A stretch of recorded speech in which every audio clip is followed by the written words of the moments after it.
In the Empire of Rosante, the year 712, according to the imperial calendar, the sacred sword, dormant for almost 600 years, suddenly awakened. When the knights saw this, they were surprised and screamed, saying that they should call the high priesthood quickly. And at that moment, they thought that God had heard them. The sword says that it chooses this lady as its mistress, and the girl says that it is a great honor for her to be chosen. He says that refusal is not accepted, and asks if she knows. This was the first meeting of Adelia Esther, the first female knight in the history of the continent, and also the only surviving descendant of the fallen duchy and the sacred sword of Regard. It's been 7 years since she retired, but her achievements are still on people's lips. The man says that she was even able to restore the fallen Esther family, and also put an end to the great battle of Gaia that had been going on for centuries.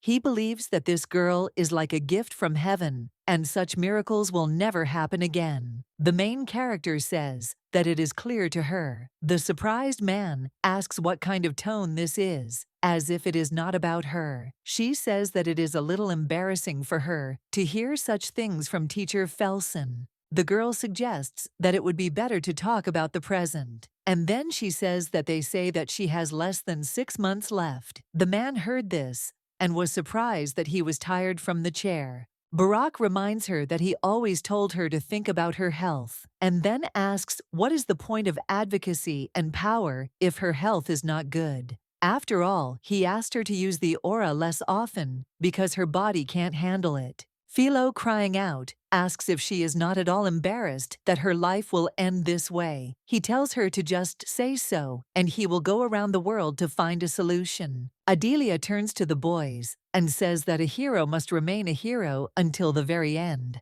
The girl turns to the sacred sword, Rigatu, and says that he did a good job. Suddenly, the main character looked forward, and she does not understand where she is. At this time she realized that her legs are so light, and she wondered if she died. The young lady says that not even a day has passed, and she has already gone to meet the Almighty. When the main character opened her eyes, she saw that she was lying on the bed, and when she looked at the balcony, she saw a white dove on it. The girl looked at herself in the mirror and did not understand what it was, because she did not recognize herself at all, since she had turned from a young lady into a little girl. The maid turns to Mrs. Adelia and reports that she heard a loud sound from her room and hurried to make sure everything was okay. The main character asks Sarah what year it is according to the imperial calendar. She replies that it is 699. Then she asks why she asks. The girl asks how old she is, and the maid replies that she is 9. The little lady asks in surprise if her father and her brother are alive. Sarah explains that a letter from the Duke just arrived yesterday, and therefore believes that there should be no problems, and young Master Derek is still in the ranks of the Imperial Knights. The maid asks if she had a nightmare. Then she says it's not a good time because she needs to prepare for the Academy entrance ceremony. At this time, the main character thought about the fact that she had a luxurious room in the estate where she lived as a child, and Sarah, whose face was erased from memory after the fall of their house, and she was a 9-year-old young and naive Adelia. The girl thought that she had either gone completely crazy, was sleeping, or had actually returned to the past. The sweet lady says that she will not go to the academy and offers the maids to sort out her things. And at that time, she thought that she does not want to go through the difficulties of becoming a knight anymore. Adele objects and says that it will be a hassle to dismantle them, and then suggests simply burning everything. Hearing this, the maid surprised asks what she is talking about. Sarah reminds the lady that only yesterday she was happy that she successfully entered the knighthood, like young Master Derek. The little girl asks if this is true, and says that today is not yesterday, and she does not want to be a knight anymore. Adele says that from now on she's only going to have fun completely and utterly. Esther's house is still there, and her father and brother are alive to carry it. The main character thought that she was so glad that she would no longer have to bear the same burden alone that she had in her past life. However, the young lady understood that if she did not become a knight, she would not have to return to the horrors of war and become the little dog of Emperor Axidum, desperately wanting to seem like a hero to everyone. The girl understands that this is her chance to rest, which she deserves, and compensation for the hopeless and tiresome life of a hero spent in the war. She believes that this is her bet, and therefore decides to just sleep it off, because she will think after waking up. The Duke and the young lord died in battle against the Roshar alliance, and the royal knight, Freyer, returned with a great victory against the alliance. They cried out, "Long live the Emperor Axiduum!" The man tells his friend if he heard that the head of the Esther family and his heir died. He reminds that he said that the favors would become heroes again, and he was not wrong.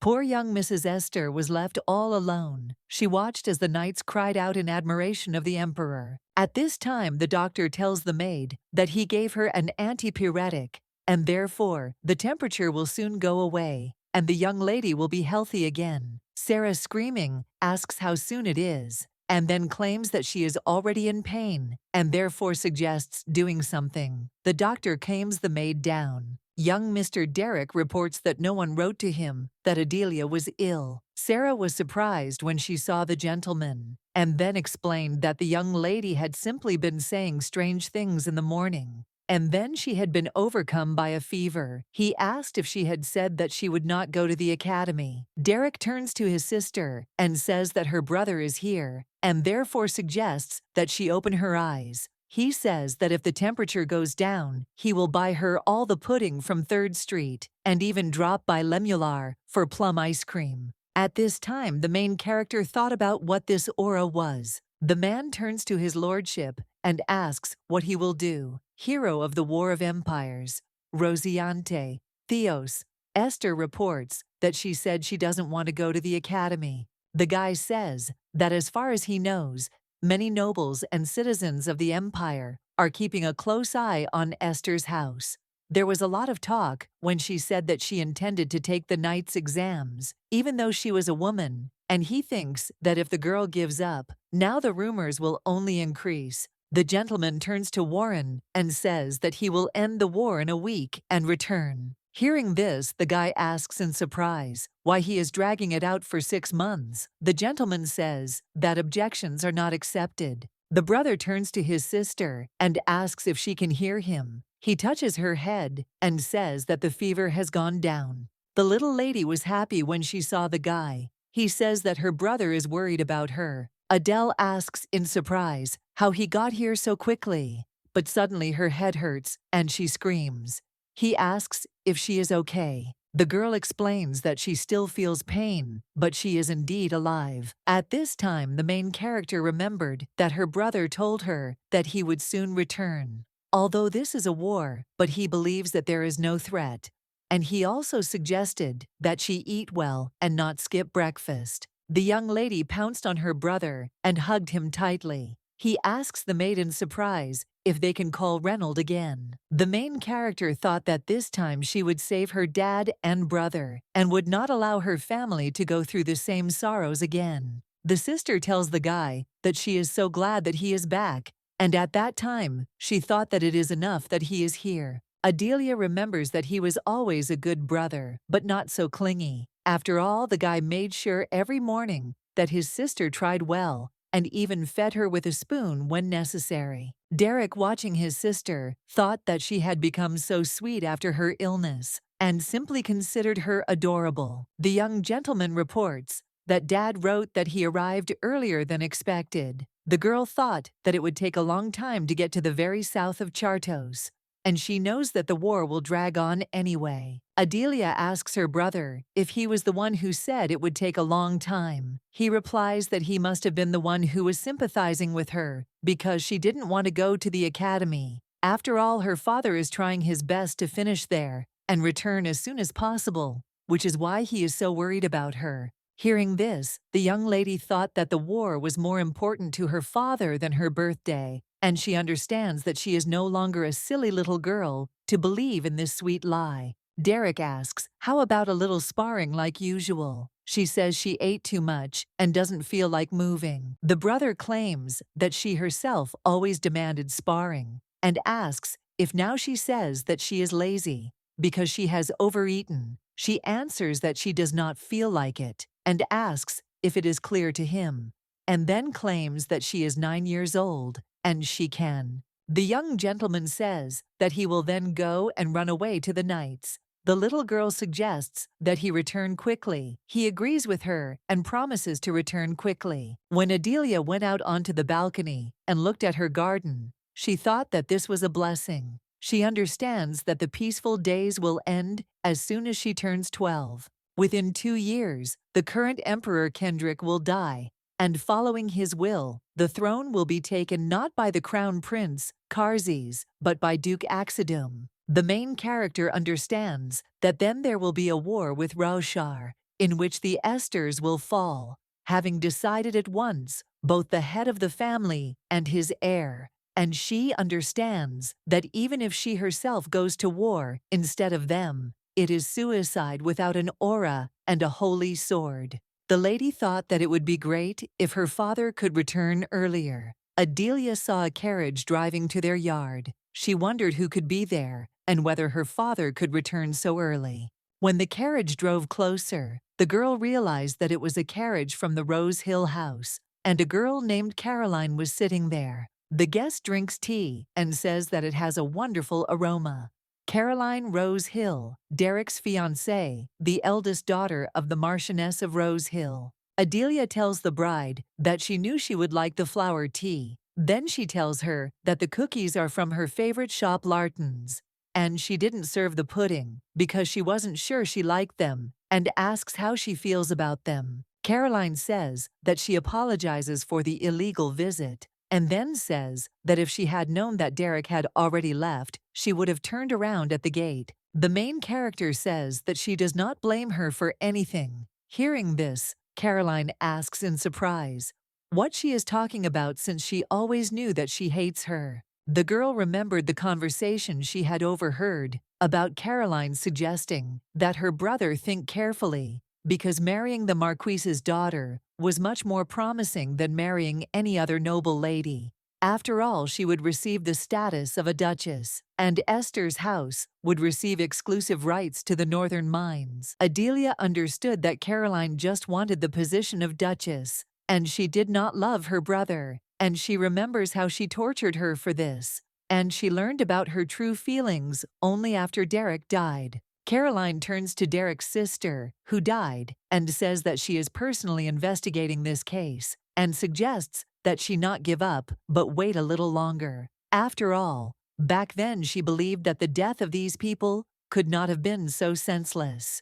The bride apologized to the little girl and says that it is hard for her because she no longer has power. The Rose Hills were banished from the empire, branded as accomplices of the House of Esther, who were accused of treason. Remembering all this, the main character thought that she should apologize. Carolina asks the girl why she is looking at her like that. Adelia says that the bride is simply very beautiful. Hearing this, she asks why she is so sudden, and then wonders if this is a new way to get rid of her. The girl takes her hands and says that she really honestly likes her blonde curls, and also her snow-white skin, emphasized by the scarlet dress, and her sky-blue eyes, including. The young lady says that she was just jealous that Caroline always plays only with her brother, but she was too immature, and no matter how much she liked her, she shouldn't have done that. And then she says that she's sorry and asks if she'll accept her apology. Surprised, Carolina says that in that case, she will keep an eye on her. In the evening, a happy girl lies down on her bed and thinks about how fun it was today during the day. Adelia understands that Caroline may not remember this, but at least she shouldn't interfere with her and her brother again, because she believes that the fate of her father and brother also determines the fate of the Rose Hill family. And she understands that for now she has neither the strength nor the connection, and doesn't even know where to start. The little girl asks the maid, who is her closest friend. Now Sarah thinks that there are none, and at that moment, she thinks that no noble lady would play with a lady waving a sword. The main character says that since she is no longer going to the academy, she would like to make friends. Hearing this, the maid says that it will be wonderful. The young lady says she wants to go to tea and asks if there is at least one invitation for her. At this point, she thinks that this is too much and apologizes. His sister's brother came into the room, and when she saw him, she asked if he had finished his work. He replied that he had already done most of it, but it was more important that their father had returned. Having heard this, the girl was surprised, and then, together with her brother, went to her father's office. The father tells them to sit down, and the brother suggests that the sister sit on the sofa. At this time, the main character looked at her father and thought that he looked exactly the same as when he last went to war, and she understands that she cannot greet him indifferently because she has missed him for too long, and she has so many questions. Adelia doesn't understand why such a strong man suddenly died so senselessly. She wonders how he could bring accusations of treason on them and leave her alone, and wonders what happened on the battlefield that day. The girl realizes that she has so many questions, but she is the only one who remembers the events of her past unhappy life. She thinks that she can't ask anyone here,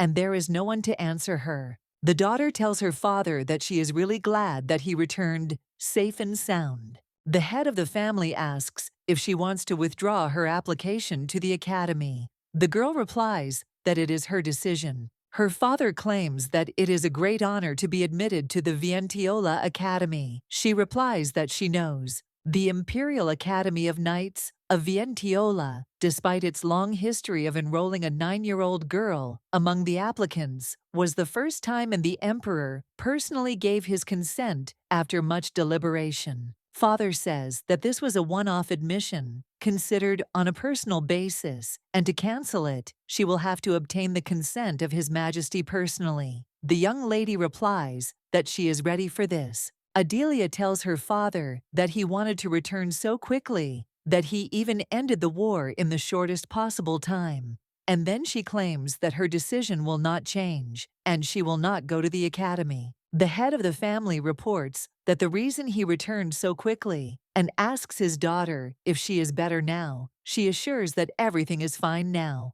The father says that he has prepared a carriage and therefore suggests not to delay but to go to the palace.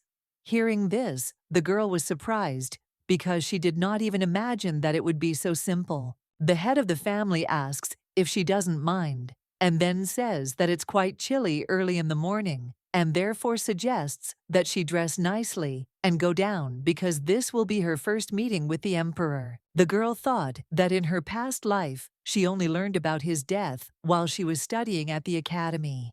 Her brother says that they will arrive by dawn, and so she can sleep for now. At this time, the main character thought that her father and she are a daughter who is not particularly good at expressing feelings, and she missed him so much, but believes that she is the only one experiencing these feelings. Adelia asks her father if he has already spoken to His Majesty. He explains that he only informed him that he approves of her decision, and therefore she will have to go there herself and explain everything to him. The fool assures her that she can handle it. The head of the family reports that it was decided that for some time he will not go on campaigns and will remain in the mansion, and therefore his son can return to the knightly order. Derek asks in surprise if another war is not already on the doorstep, and also asks if His Majesty objects. The father says that he does not look particularly happy about this. The son asks his father if he threatened His Majesty. Well, when he realized that his father was silent, he asks screaming if he really did not threaten the emperor. And then he says that even if they are close friends, this is not appropriate.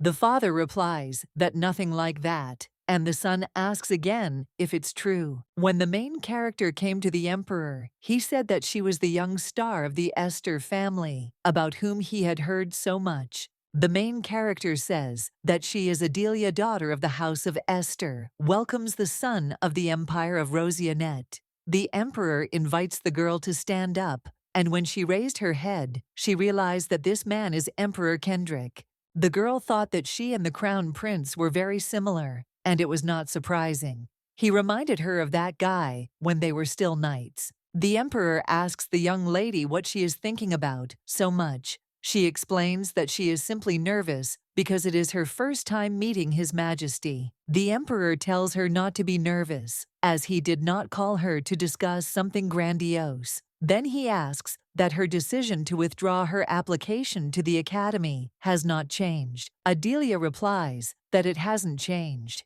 He asks if she wants to give up the honor of being the youngest applicant and a girl knight to boot, and wonders if he understands this correctly. The emperor asks whether, despite this access to private and training grounds and the services of the royal chef, a scholarship-free travel without any papers, no exams, and permission not to attend classes that are not interesting to her, she answers that it is absolutely true. The emperor says that this will be a blow to the academy's reputation, and then he says that he will have one condition, because he does not offer such deals to just anyone. His Majesty asks the girl how she feels about teaching the crown prince fencing. Then he says she can go. The emperor's assistant asks His Majesty why he suggested such a thing. He replies that he simply wanted to take some of her arrogance down a notch, since she already considers herself a knight at such a young age. The emperor says that who would have known that she would take it so seriously, and he wishes the punishment cell was at least half as serious. Derek asks his sister if she was scared and what happened there. The girl replies that she was not scared at all and says that she promised to fulfill the emperor's wishes in exchange for stopping her father for 2 years. The emperor then said that Theos was glad to hear this, and he would be glad to fulfill it, but still they had their own agreements with him, and therefore it would be difficult. The girl asks, "What about such an agreement then?" The brother asks in surprise if she will teach the crown prince fencing. The father asks in surprise if she has agreed. The daughter replies that she has agreed. Adelia tells her father that she wants to ask a question about what His Majesty told her, and then asks what agreement he has with him. The Pope says that they have an agreement regarding his resignation as collateral, and in exchange, he must make the crown prince a worthy contender for the throne, and then explains that all he has to do is prevent Axidum from becoming emperor in place of Carses. The girl realizes that in her past life, after graduating from the academy, she attracted the attention of the Prince of Carses and served as his bodyguard. But after Axidum inherited the throne, her opposition changed. As the owner of the Holy Sword, she was obliged to leave the Carses to protect Axidum. Although she and the prince remained on friendly terms, the main character thought that it seemed to her that the emperor was on the side of Carses and wanted to help his father with his resignation. However, she did not know how exactly Axidum became emperor and what he did for this, and she did not understand whether she could tip the scales in favor of a specific candidate. Adelia thought that, besides, she only knows how to swing a sword, and she has never had to solve such complicated cases. Father says that I need to puzzle over this because her schedule has changed. Cartzes entered the room. The father and brother greeted the crown prince. The young lady realized that the prince was now about 12 years old, and she thought that at that age, people usually don't walk around with such faces. The main character remembered that in the past, he mentioned that Axidum constantly tormented him in childhood, but she then thought it was a joke, and she wondered if he really endured everything and did not say a word to anyone. Barian turns to the priest. Hearing this, he tells the boy to mind his manners because the Duke is visiting them today. Barian cries out in surprise and says that the sacred sword is moving. The crown prince tells Lord Esther that he did not expect him to return so quickly, and then asks who the stranger standing next to him is. The girl says that she is Adelia Esther and greets His Highness the Crown Prince. And at that time she thought that they had not seen each other for a long time, and she asks to wait for him a little because they will remove Axidum and return the throne to him. His Highness asks the girl if she has left the audience with His Majesty. She replies that she has, The crown prince turns to Derek and says that he heard rumors that he left the knightly order because of his sister. Hearing this, the father thought that he was very straightforward. The brother apologizes and says that it was like that, but now the sister is better. His Highness says that it is time for him to return. Then brother explains that he meant that he should stay a little longer. Adelia turns to the crown prince and says that she herself told her brother to return to work from tomorrow, since she believes that the deputy commander of the knights should not be absent for so long. My brother was surprised to hear this, but the girl insists that she has already fully recovered. Derek claims that he has already told the commander that he will return in a week. The crown prince suggests that he do as he sees fit, since he knows that he is not one to shirk. His Highness says that he must see his father, and so he leaves. The main character wishes him luck. Kartzer turns to his servant and says that he needs all the information about the young star of the House of Esther. The young lady sitting in the carriage heard that the next thing on their schedule was the sacred temple. When the main character saw the sacred temple, she realized that this building is truly magnificent because it contains the holy sword and other relics.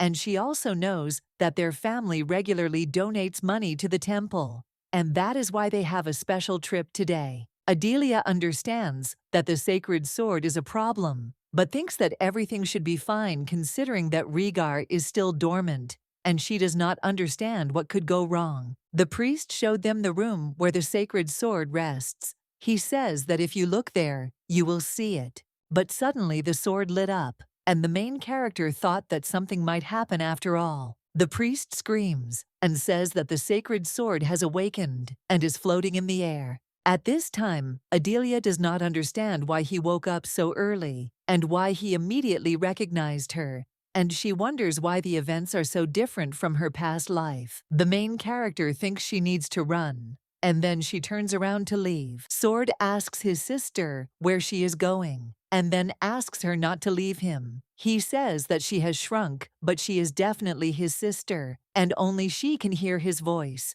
Adelia thought about him keeping quiet because she thinks he shouldn't recognize her. Sword says that she is definitely a sister because of her familiar voice and rude manner. The sword says that he is coming to her and suggests that she catch him. The girl raised her head and screaming thinks that he is a bastard. But suddenly the father grabbed the sword over his daughter's head, and then he turns to the priest and says that it seems they like to test the patience of Esther's family. Hearing this, the priest asks the Duke in surprise how he can say such a thing, and then explains that they did not expect such a thing to happen. The Duke claims that the sword that has been kept in their temple for centuries suddenly attacks his child, and then asks what it is, if not an assassination attempt. The priest screams and claims that the assassination attempt is impossible because it is still a holy sword, and he says that a holy sword is still a sword.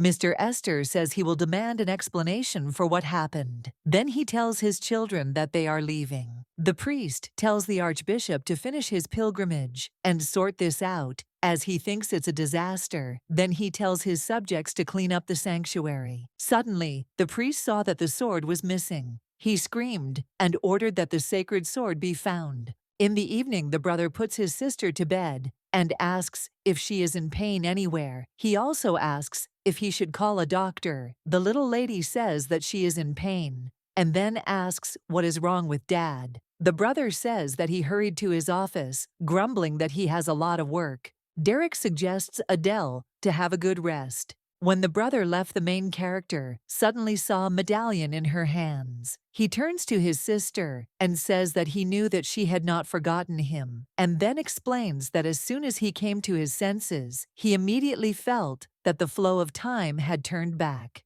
Regat, he asks her if she can imagine how bored he was in that snow-white prison all this time. And then he says that he wanted to run away with her no matter what it took, and that's why he did it. The sword says that it is the magnificent sacred sword, Rhaegar ben Fieri Huelas. Adelia asks how long he remembers. The sword says that he chose her, and together they performed great deeds on the battlefield. Then he says that he will never forget the victory parade, where people gathered just to gawk at them. Regat asks if she remembers those looks, full of recognition and gratitude.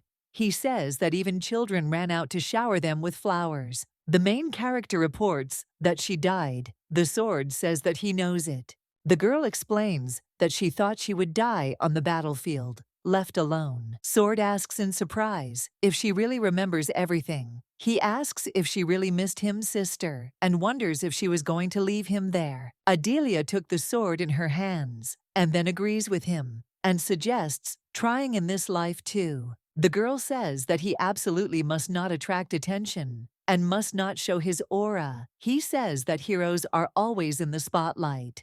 The main character objects and says that in this life she will not be a hero, just like Axidum's little dog. The sword asks if she is talking about that seaweed and if it is the one because of which her sister suffered. Adelia explains that this is why she didn't plan to stick her neck out in this life, and then asks if he will help her. Regat replies that of course he understands, and will be a quiet, inconspicuous sword. Regat says that Akidum will recognize her aura as soon as he sees it. Hearing this, the girl asks in surprise if her body already has an aura. The father asks his son how his daughter is. He explains that he put her to bed, and at that time he thought that maybe that time she was embarrassed and instinctively released her aura. The father thought that it would be difficult if one of the priests noticed, and he had no choice except to draw their attention to himself, and he hoped that he did it successfully.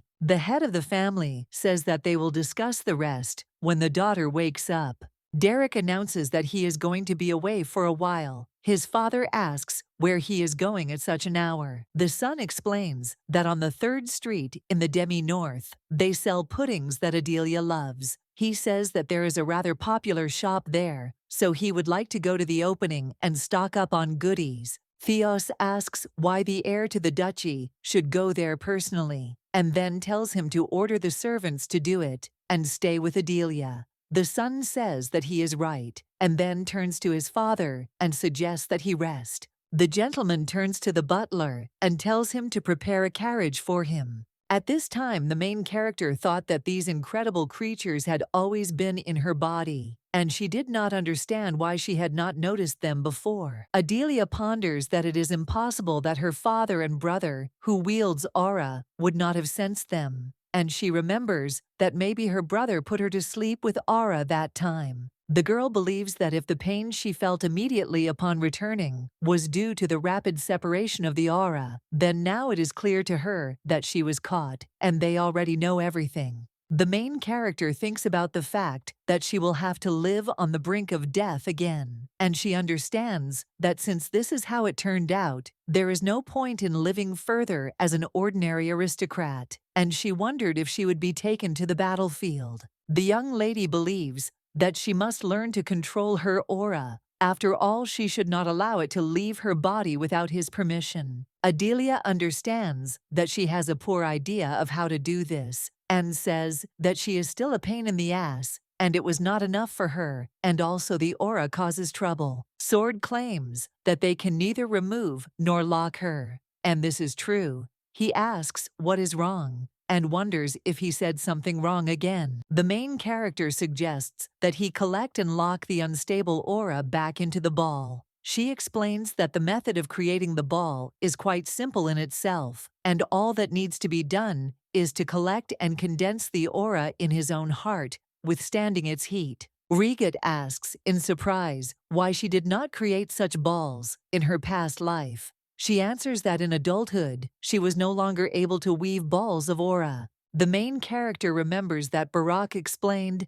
that this is a method of collecting aura by creating a closed space in one's own heart. And when she heard this, she wonders if she can finally do it. But the man interrupts and says no. Barak explains that not only has he never seen a single successful case, but her heart is no longer able to withstand the process and believes that it would be tantamount to suicide. At this time, the young lady thought that it turns out that trying to do this is also dangerous. And then she says that she found a place where she can start. Adelia is completely submerged in water and tells the sword that she knows she could die if she fails. However, she believes that she already dies every time she helplessly watches someone die. And she says that it is unbearable and also hurts terribly. Riget looked at the girl who was crying and suggested that she calm down and then think about her dad and brother, since he remembered the pain of loss too well. The main character thought that she still hadn't enjoyed her life in retirement, and she thinks that this time she will definitely subjugate the aura.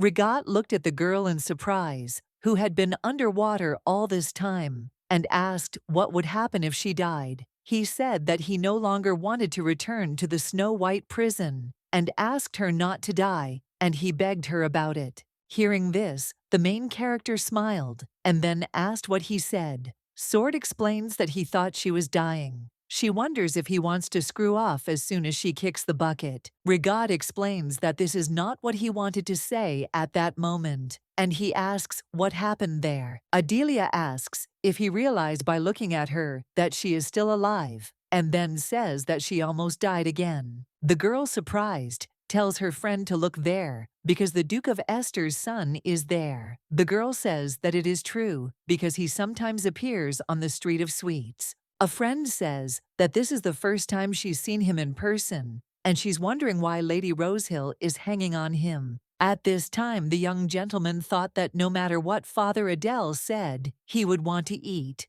and therefore he thought it would be better to buy everything himself. The girl says that if she had known that he was such a handsome man, she would have asked her father to propose to her. When Derek came, he saw that the store was closed. And at this time he does not understand what is the point of him coming here if the shop was closed. At this time the little girl asks him in surprise what he needs. The young gentleman explains that his sister really likes the pudding that is sold in this store, and therefore he would like to please her. But it turns out that this store is closed. The young lady asks if he is talking about Daddy's pudding. Derek asks if her daddy owns the shop. The girl says you are right. The young gentleman asks if she can ask Daddy when he opens the shop. The little girl says that the shop will not open again, and fortunately, they are closing. And it seems to her that her father even put the place up for sale. Hearing this, the young gentleman was surprised. The next morning, the main character greeted the maid Lily. She asks the mistress if she was looking for her. The girl explains that she is bored and asks if she knows where her dad and brother are. Lily replies that they left. Hearing this, the main character thought that even despite that aura emission, for some reason it was so quiet because they returned to the ponds and they had already dashed back to the palace. The maid says that as far as she understands, they are both extremely busy people. The little lady replies that it is clear to her, and at that moment, she wonders why she felt so sad. Adelia remembers that she was never sick, not on any of her birthdays, not on the day of difficult exams, and her father was never there even once. Suddenly, the father turns to his daughter, and the girl is surprised to see him. He asks if she is already on her feet. She replies that she is already. And then the father puts his hand to her forehead and says that he should have told her to rest. Theos says it's good that the fever is gone, and then asks how Derek is doing. At this time, the main character thought that her dad had tried her forehead, and she believed that he was truly worried about her. The butler replies that the young gentleman has returned. The gentleman says to tell the doctor that Adelia has woken up and needs to be examined.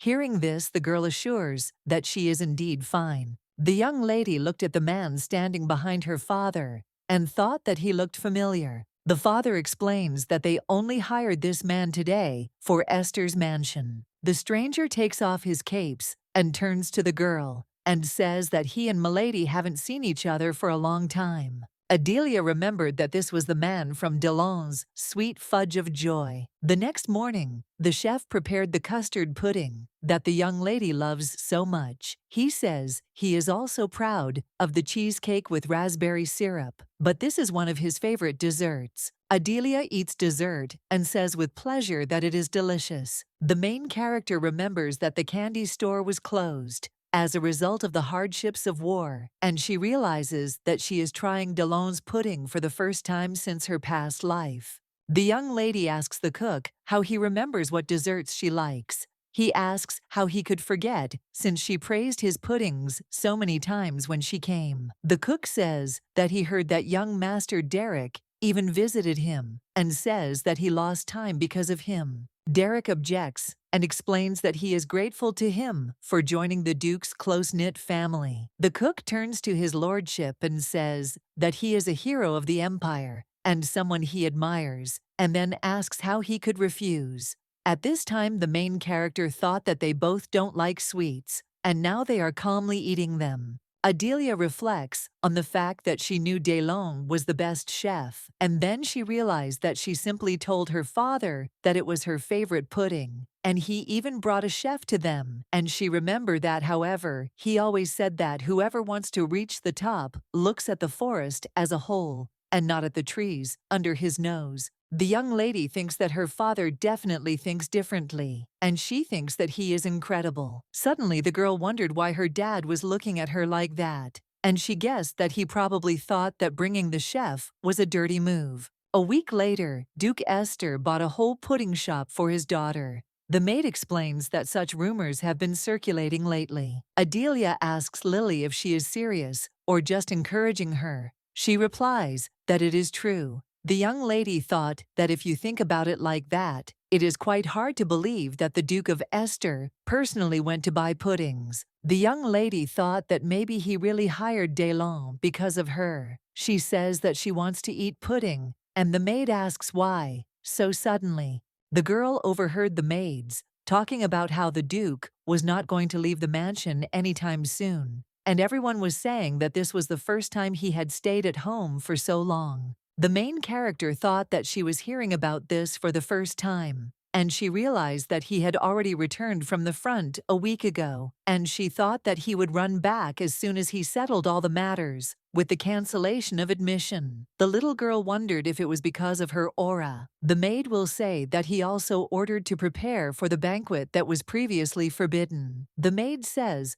that she did not even dream that there would be new banquets since the death of the Duchess, and then says that she understands why he hired a cook for the holiday. The maid reports that it will be difficult for Chef Corbin to cook enough food for the banquet on his own, and she thinks that this is because the young lady has personally admitted that she loves sweets. She hopes that the lady will eat her fill of her favorite puddings and maybe even gain weight at last. Coming to her room, the little girl became interested in what else she expected. After all, she knew that hopes would only turn into pain. But still, suddenly, a maid informs Milady that his lordship is looking for her. Hearing this, the girl thought that he had not paid attention to her all week, but finally decided to talk about the aura. The main character thinks that there is no particular point in trying to hide it, and believes that she will simply be honest. The father asks his daughter where the sacred sword is. The girl hears this and asks what he is talking about. The butler informs his lordship that he has brought in a young lady. The brother bids his sister come in, and the father tells her to sit down. The father asks his daughter how the personal conversation with the emperor went. She says that he seems like a man who likes to joke, and at that moment, she thought that he looks healthy, and she does not understand how it happens that he will pass away in just a year. The head of the family tells the little girl that if she doesn't want to, she doesn't have to take on the task of teaching the crown prince fencing. He says that if she doesn't like it, he will personally go to the emperor and ask him to cancel everything. However, the main character objects and explains that she agreed because she really doesn't mind, and at that time, she thought that in addition, this is unlimited and legal access to the palace. She claims that nothing needs to be cancelled. Father asks how she plans to hide this from the perceptive crown prince. The little girl asks what to hide. He explains the sacred sword and aura, as well as the sacred mark. The gentleman explains that a couple of days ago, when she returned from the temple, there was an aura around her. Adelia does not understand why she suddenly flew, because she did not know this until she was told. The father tells his daughter to listen, because he didn't call her to scold her. Then he explains that he just wants to make sure she's safe. The young lady assures that it is not dangerous, and that she has been chosen by the sacred sword. And then she claims that the sacred sword will never harm its owner. Father and brother heard this and were surprised. Derek asks if she is the owner of the sacred sword. He says that on that day in the temple, the sacred sword was aimed at her, and he does not understand how this can be. The little girl explains that he didn't attack her, but simply flew up to her, and then says that if he doesn't believe it, then let him see for himself. Father asks in surprise if this medallion is the sacred sword. Adelia explains that the sacred sword is able to change in size. Theos took the medallion in his hands and examined it carefully. At that moment, the girl heard the sword telling him not to touch it. The head of the family asks if the sacred sword chose her, and then says that it is as if it is alive, and also says that he heard that they can talk. The baby explains that only his voice can be heard by the owner, and it also helps control the aura. The brother asks the girl in surprise if she knew about her aura. Adelia replies that she knew since they left the temple together. Derek asks in surprise if the sacred swords can do that. The father thanked his daughter for telling him everything honestly. At that time, she thought about how her father knew everything and how she suspected it. Theos says that she should know that the aura is a dangerous thing, and if the public finds out about it, the close attention to Esther's house will only increase. A war hero who is a close friend of the Emperor, deputy commander of the Imperial Knights, known as a genius, now also the owner of the aura, who successfully passes the entrance exams to the academy. The main character understands that sometimes so much is only harmful. Adelia speculates that people may become wary of further growth. Father says he knows of one person who manifested an aura before reaching adulthood. Hearing this, the main character became interested in whether her father knew someone with her illness, about whom even teacher Felsen did not know. And she is also very interested in who this person is and what happened to him, and whether he is alive at all. The little girl asks if he is his friend. The father answers that she is right, and then explains that the manifestation of the aura at an early age is not scary in itself, especially if she is already able to control it. There is nothing to worry about. Adelia assures her father that she will be careful and show that she is able to perfectly handle both the aura and the sacred sword. The father gives the girl a medal and tells her to take care of it, since she is the rightful owner of the sacred sword. The main character asks if they both really believe her. The brother says that there is no reason not to believe. The girl thought that after her refusal to enroll, she probably had many questions, and she does not understand why he does nothing. The father tells the little girl that she is free and can go. When the daughter left, the son asks his father if he really will leave everything as it is. He answers that Adelia was born with an aura, and twice a year her aura periodically went out of control. Father says that as far as he knows, a raging aura can be suppressed by a stronger one, and he regularly suppressed it. He says that this time the cycle was broken, and if you do not react in time and suppress it, the consequences will be dire. Derek reminds her that he said there was another person who showed an aura at an early age. She asks if her father learned how to deal with this situation from that person. The head of the family replies that it is so. The son wonders if they should ask this person for help and tell him about Adele's condition. Hearing this, Theos objects. The young gentleman asks if this man is dead, and then surprised he asks about his sister. Is she really dead too? The father suggests the boy to calm down because Adelia is completely different. The father explains that the person he mentioned at all could not control his aura until the very end. The Duke says that he has also taken on too much on the physical plane and has only brought his death closer. He believes that his daughter is in a slightly different situation. Theos explains that he swore that as long as this child was alive, he would let her do whatever she wanted, and unless it threatened her life, he would just like to be an observer. In the evening, lying in her bed, the main character thought that her father lied because she, having already died from this disease, understands better than anyone, and she believes that if this continues, she will definitely die. Adelia wonders if maybe he just decided to reassure her so that she wouldn't worry, since she was especially aware of her father's gaze and grumbling under his breath today. The main character remembers a man's conversation about how people already know and can take their medicine. He tells the girl that she shouldn't fool him because he knows that her legs and shoulders aren't in the best condition. The guy tells the girl to forget about the war and take better care of her health, and then asks if she wants to come back as a cripple because he would like the owner of the sword to be safe. Adelia asks what kind of words are coming from the crown prince's mouth, and then, surprised, says that a knight should not think about himself in wartime. The young gentleman claims that this is no reason to maim her, and then claims that he is ordering her. The girl objects and suggests that he not talk nonsense. Kartzes says that if she was going to continue to be and slowly die in front of his eyes being his bodyguard. In the morning, the maid turns to Milady and informs her that the carriage has already arrived. The young lady asks in surprise what she is talking about.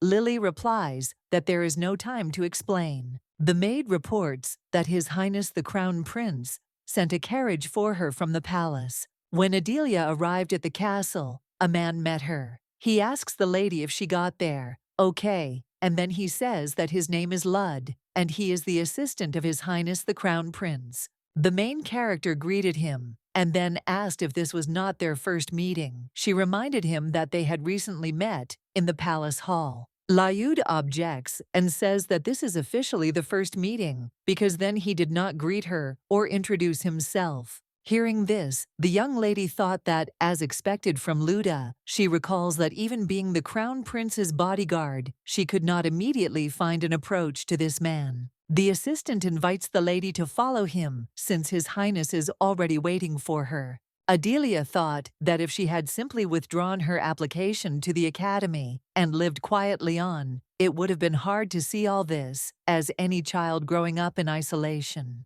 When the lady entered the castle, she was surprised by the luxury of this palace. She recalls that even after becoming the owner of the sacred sword, she only visited this place a few times on business. The main character reflects that after she retired, she began to be in public even less. After all, she did not want to attract the attention of the imperial family, and therefore did not even write letters, but simply disappeared. The girl wondered how the prince felt when he learned of her sudden death one day. The assistant informs His Highness that the daughter of the Esther family is there. He asks if she has arrived yet. Adelia thought that she had come to fulfill the order, and even though it was late, she was still in this place. The crown prince asks the girl if they teach manners in Esther's house. Hearing this, the main character realized that she was daydreaming, and then she says that Adelia greets His Highness the Crown Prince, and may the grace of Kronos illuminate him.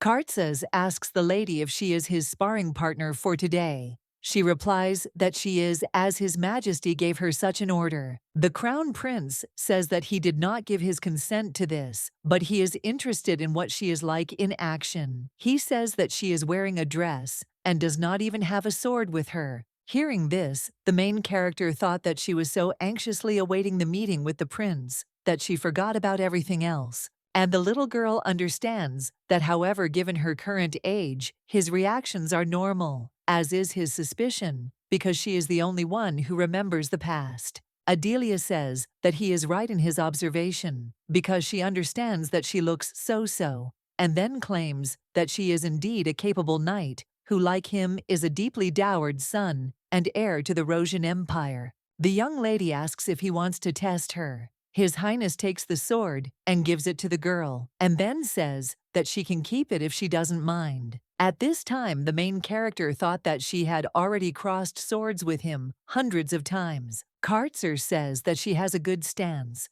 She replies that her father and brother taught her this. At this time, she thought that her left shoulder was slightly constrained in movement, but she understands that if she only gets a little closer, she can break through his defense by force. The girl quickly turned the sword and pointed it at His Highness's neck, and then she said that she hoped that she had passed his test. The Crown Prince says he is looking forward to his next training session. The girl asks in surprise if he recognizes her skills. The young gentleman explains that of course she is another genius of the Esther family. And hearing this, she says that he flatters her. His Highness claims that this is true, because they are like this, from loyalty to the empire to modesty. The young lady agrees with him and says that their lineage is truly loyal. Cart says that even though they are praised by the citizens, they remain humble and are truly strong and loyal to a rich and noble family. The little girl agrees with him and says that it is true. She does not understand why he says all this for no reason. His Majesty asks if there is a reason why she is being watched so closely. She replies that there is. The young gentleman says that the branches are beginning to break from the constant wind, and he wonders if this will affect Esther's family. The Crown Prince suggests setting up the next training session in 2 days, and then tells the girl that she can go. When the little girl left, the young gentleman asks the assistant what he managed to find out. Lud replies that Aston has returned, and Tedor can see him. He asks how he likes the personal meeting. The young gentleman replies that he has mixed feelings. After all, he understands that he was rude a couple of times, but she endured everything with a smile and considers it suspicious. Kartzer says that he thinks she unwittingly released her, but at that age it is common to have an aura, so she is definitely a genius. The Crown Prince says that the denunciations are clearly different from what their uncle has been sending them all this time, and he believes that his testimonies are clearly incorrect. The assistant says that Nakar worked directly in Esther's mansion, and then he says that the only place where poisonous herbs are grown is Esther's duchy. And this is obvious because all the evidence points to them. The young gentleman claims that pressure only increases suspicion. At this time, the main character asks the maid if Caroline is here. She replies that the mistress is in the living room. Derek says he heard a lady came a few days ago. Then he asks if something happened in Rose Hills. Caroline objects and says they just haven't seen each other for a long time. The young lady reports that she wanted to see him as soon as she heard that he had returned to the duchy after a long time. The young gentleman says that he was supposed to come to her and then apologizes for making her come all this way. Caroline says that it's okay because she met Adelia and that's why she wasn't bored. Derek asks in surprise if it's true and then says that she seemed to have matured after that illness. Adelia overheard their conversation and thought that they were having such a nice conversation, and therefore she decided that she would not disturb them. As soon as the little girl wanted to leave, her brother noticed her. Carolina tells the girl that at least she said she was here. The little girl suggests not to pay attention to her because they should be together. The bride objects and says that she has something for the girl, and then says that it is an invitation to tea the Rose Hills will have. Having heard this, Caroline was surprised because she thought that the little girl had already been to many. Derek asks his sister how the meeting with the Crown Prince is going. Hearing this, Caroline is surprised and asks if Adelia is engaged. The main character objects and says that this is not so, and then explains that she is going to train His Highness in fencing. The bride says that this is amazing news, and then asks if she is not going to the academy. Adelia replies that she withdrew her application because she wanted something. Caroline says that it is clear to her, since she refused to enroll in the academy on a whim. She says that there are not the most flattering rumors about the prince and asks if everything was okay. The bride explains that because he rarely appears in public, there are rumors about him that he is weak and incompetent. The little girl explains that there is nothing like that because from what she saw, he thinks quite sensibly and thinks about the people. Hearing this, Carolina says that it is a relief for her. The main character thought that if his people had singled him out in the case, these unfounded rumors of incompetence would have disappeared in an instant. However, she believes that he is really restrained in his words and actions because of his suspicion. Adelia believes that this is an advantage in terms of information warfare, but she understands that it greatly hinders her when trying to get closer to him. And when the little girl was alone, the sword turned to her and said that she smelled like another sword. He asked if it was fun, and then said that he would also like to have fun and squeeze into another iron object. The main character explains that she still has poor control over the aura, and at that time, she thought that out of caution, she left Riga at home, but the prince still suspected something. At this time, the girl thought that if she was sincere with him, His Highness would be able to understand her, and she would not be upset. The little girl is thinking that the first lesson is in a couple of days, and she suggests that she can offer him some tea after the workout. When the main character came to the crown prince, he looked at her and said that today she was already wearing suitable clothes. The little girl tells His Highness that she does not want to be cast out because of her outfit. The young gentleman turns to Cliff and says that this is Lady Esther, who is applying for his position as fencing instructor. The prince explains that this is Count Cliff Miller, and that he is currently his acting instructor. At this time, the main character thought that it was because of accident that his picture of the world was distorted, and she thinks that is why he is such a pest. The instructor tells the girl that he is glad to meet her. The gentleman says that he and her father, Duke Esther, recently met on the battlefield. The lady was surprised to hear this. Adelia reports that the family that founded the empire is the creator of modern fencing techniques for imperial knights, and he is the same Miller who published the manual on tactics. Cliff heard this, smiled, and said that everything was correct. The little girl says that she met a living legend, and at that time she thought about what she should have said. If he had such a fencing mentor, then she wonders why she still didn't know. The girl understands that she spent a lot of time with His Highness in the past, and she does not understand how she has never seen this man. Cliff asks the young lady what her skill level is and wonders if it is the same as the crown prince's. The main character explains that if they had different levels, then the training process would have to be organized differently, and she believes that each of them could develop what they lack. Adelia explains that she is not here to rework His Highness's foundations, and instead will only help hone his skills. Hearing this, the young gentleman suggests using real swords. The young lady claims that this sounds great, since she has been using wooden ones for too long. Cancer offers to test her skills and see if she is as good as he thinks, and then suggests that the girl attack him. The fencing assistant says that they have already started. Adelia thought about what she just remembered, that accident executed Count Miller, whom everyone revered so much, and all his closest relatives were also beheaded. So there are no more Millers. The girl remembers that the teacher explained to her that he was not there because Miller got involved in political strife, and so he suggests that the lady be careful. The young lady believes that a hunting dog never knows when he will be thrown out, and she realizes that she does not know when Cliff will get involved with accident, and thinks that she should keep an eye on him. The fencing assistant tells them that it's enough for a small test. Then he says that her skills are not praised for nothing. Cliff explains that teaching two geniuses at once is a heavy burden of responsibility for an old man. Adelia thanked the man and then said that she hadn't sweated like that for a long time. The butler turns to His Highness and says that it seems to him that the gentleman had better come quickly because of the emperor's condition, and then he invites the lady to return to her place.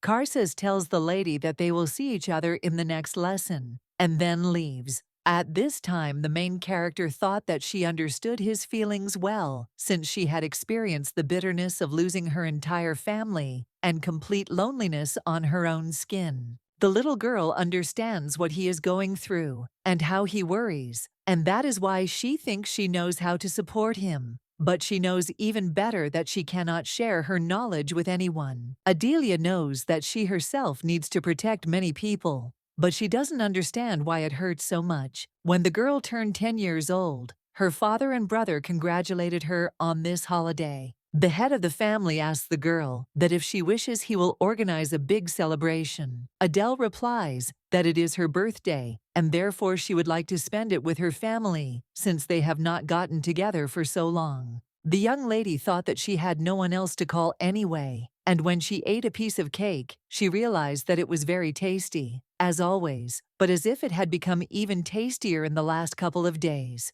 The little girl saw a lot of gift wrapping in the hallway and asked who all these gifts were from. The brother says that it must be from the knights, and it seems to him that he praised her too often. And at that time he thought about what he told the knights, that today was his sister's birthday, and that they should definitely give her something. Adele says that even Caroline sent her a gift. She gave her a spinel ruby from the western continent, and in Latin spinel means thorn, and she thinks that it is very strong and therefore very suitable for Adele. After reading the note, the main character says that she didn't know that Caroline was so generous and thinks that she should give her flowers for tea. Derek says that the last one is a gift from him and his father. The young lady does not understand why this box is so huge, and when she opened it, she saw a picture of their family. The brother says that they called the artist before the last war and asks if she remembers. She answers that she remembers.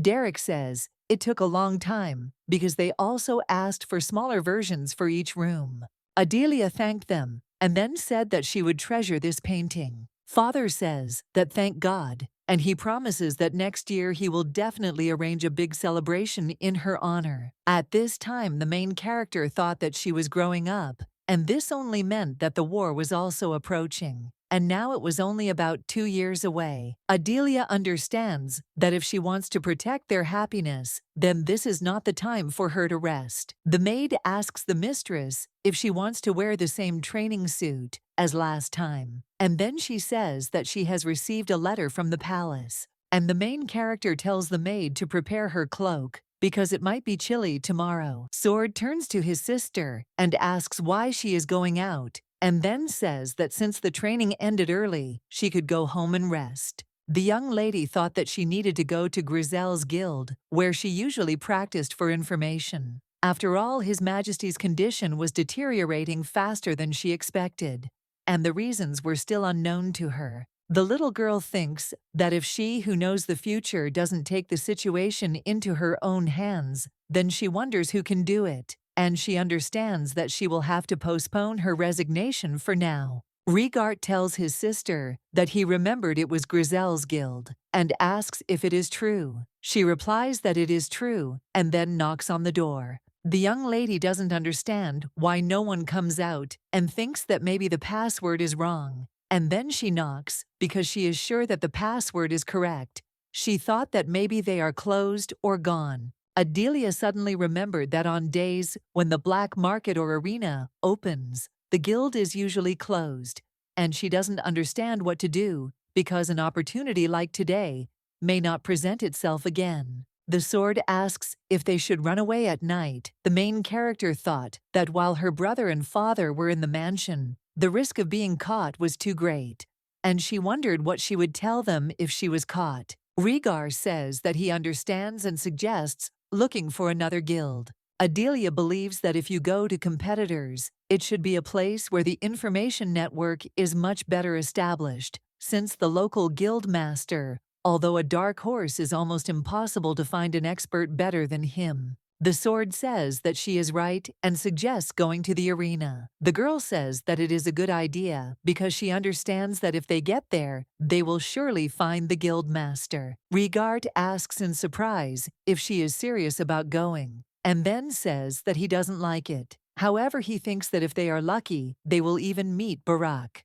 The main character hid behind the house and then looked at the children who were tied with a rope and stood in line. The man says that this little rat always disobeys and even bit him. He says that this is a vile offspring that can't even be called a dog. The stranger says that he told them to treat them like dogs, and then claims that for this very reason, their mouths should be kept tightly shut. The man replies that the noble guests like it better when the puppies don't have a single scratch, and then tells him not to spoil his raspberries. The stranger says that he understands everything, and then says that it is time to bring it in, and tells the children to follow him. Rigart turns to his sister and says that these children are strange, and judging by their aura, it is black magic. She thinks that it is not surprising that there was no reaction even when she was introduced. Sword asks what will happen to these children. She answered that she does not know, and then says that she can get them out of here, but does not understand what will happen next.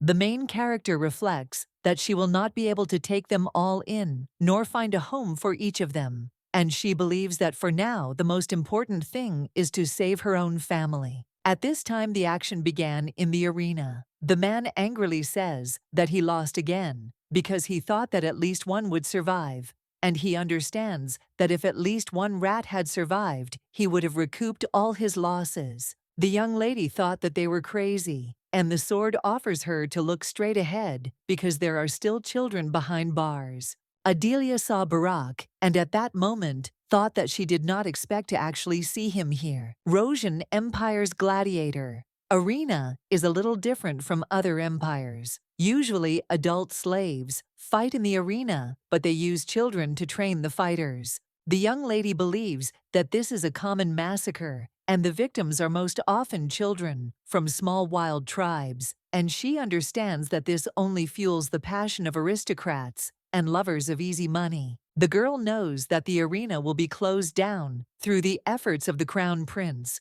but it will take another 15 years to do so.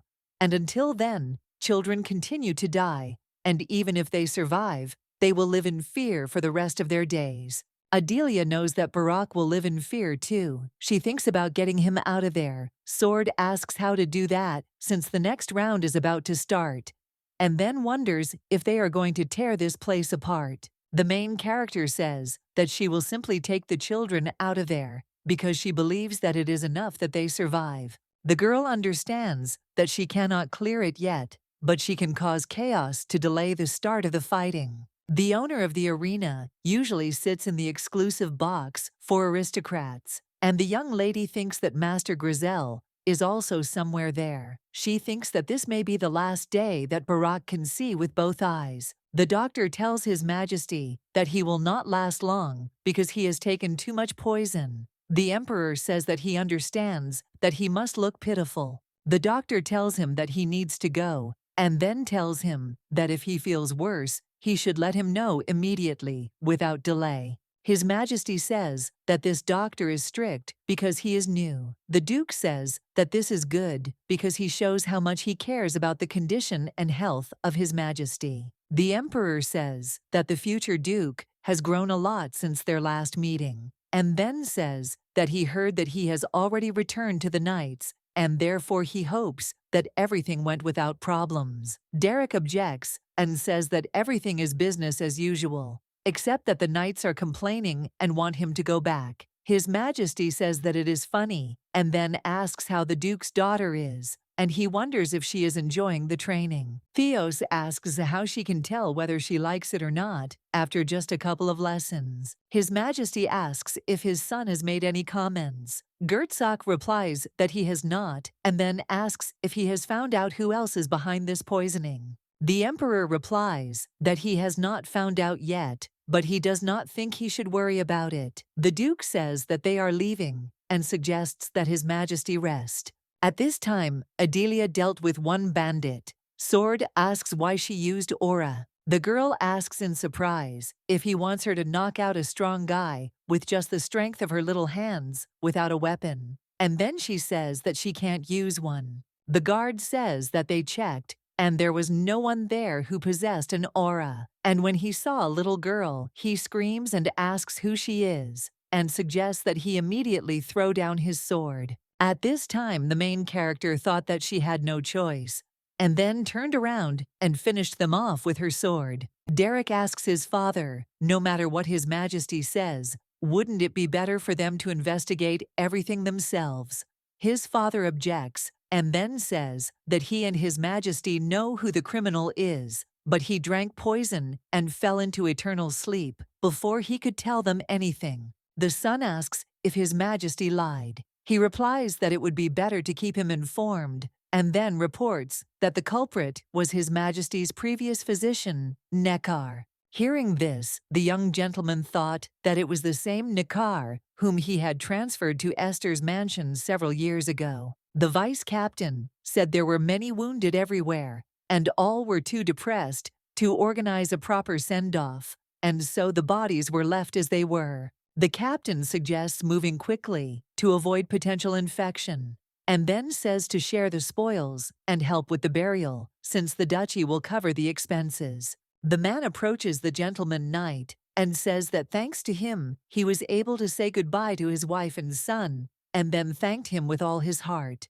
Nekar says that he can't stay in a village full of memories of his family. He says that he has knowledge in medicine, and therefore offers to take him in, as he is sure that they will need him. Derek wonders why such a kind person would do such things, and he wonders why His Majesty and father also kept it a secret until now. Dad explains that they just knew he would be worried, and then assures him that it was his choice, and it is not his fault. The head of the family tells his son not to even think about blaming himself for this. At this time, a man in the arena says he is bored, and then asks who the guest of the program is. The assistant says that he is sure that the upcoming match will be more interesting. The man asks if he sees this red-headed boy, and then says that he is the youngest son of the elder of the Ritika tribe. Suddenly, the man saw a sword near his neck and screamed and asked the guards how they had missed this suspicious person. The main character claims that it is useless to shout because no one will come. The worried man asks what she wants, money or his life. She replies neither, and then suggests that they simply stop the fighting. The owner of the arena says that he knows who she is. Hearing this, the girl thought that she was sure that she hit her face. The aristocrat screams and asks if these devils from the second street that runs their arena sent her. He says that he sent gladiators a couple of times to disrupt their matches and does not understand how anyone could do such a thing. The man says that he knows that they have been without clients for a month and asks why they should respond in kind. Hearing this, the sword says that it is trash. The main character decided to play along with him and says that he is a bastard because of whom her master is angry as hell, and therefore she thinks that it is better for him to shut his mouth before she tears it. Suddenly, the young lady saw a magical artifact on the man's hand. At this time in the arena, the knight tells the children that they have entertained him well, and then says that it is time to calm down. He swings his sword at the child. Suddenly, everyone hears that the head of the arena suggests that everyone stop. At this time, Barak screams and tells the guys to quickly go to the exit. Seeing this,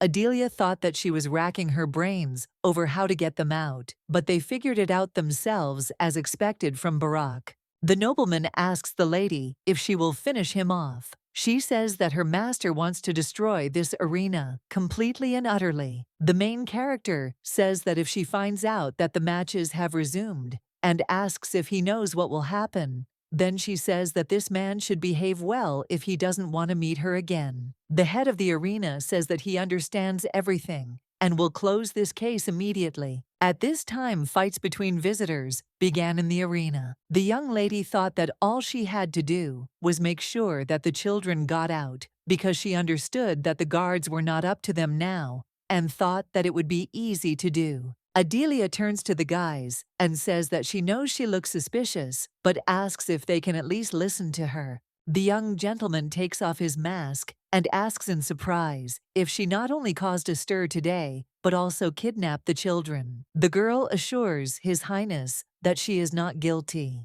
He says that he would like to hear her out. Adelia asks how she kidnapped the children, and then says that they are standing calmly and not running away. The girl claims that she saved them and did not kidnap them. The crown prince asks if he should believe it. She assures him that the children can confirm it, and then turns to the boys and asks them to tell him the truth. Kartzes looked at the children and said that they looked like she had scared them. Suddenly, they saw men heading in their direction. One of them says that the devil in the blue cape knocked out all the guards, and he screams and says that they did not let him leave with the slaves. Adelia asks the prince if he now gets the point. The girl says that she will cross first and buy them time to attack. The young gentleman asks if she is too self-confident. The main character claims that she believes in her skills because she believes that the future emperor should not suffer in such a place. The guard turns to His Highness and says that he apologizes for being late and asks if he is injured. The man saw people lying unconscious on the ground. and says that he sees that the gentleman is whole. The crown prince asks where the owner of this arena is. The guard replies that he was the first to run away when the confusion began, and they also could not find the documents. Seeing the guy, the main character remembered that it was Aston, and was also surprised that he was alive. She understands that the day of his death is still before her eyes, and it is somehow incomprehensible to her to see him alive. Aston looked at the girl and asked who this little thing was. Hearing this, the main character thought that his language was lousy from the start. People suggest showing respect to the lady. The prince tells them to deal with the guards and send the children home. At this time, a guy with red hair approached the girl and asked who she was. Barack says that this guy in the black cloak is called His Highness, and that means he is a prince, and those two are most likely from the palace. And then he claims that all these people are not equal to her, and he asks if she is an aristocrat. Barack says he's never seen anyone move so fast. The young lady explains that it happened because she was almost captured by the guards. However, the guy claims that it happened earlier, and he saw it from the arena. Hearing this, the main character thought that she had hidden her presence and was far away from him, and did not understand how he could see something. Lud approaches the guy and then apologizes and says that he also needs his address. The guy with red hair asks what next. The prince says that if he has a family, he can return to them,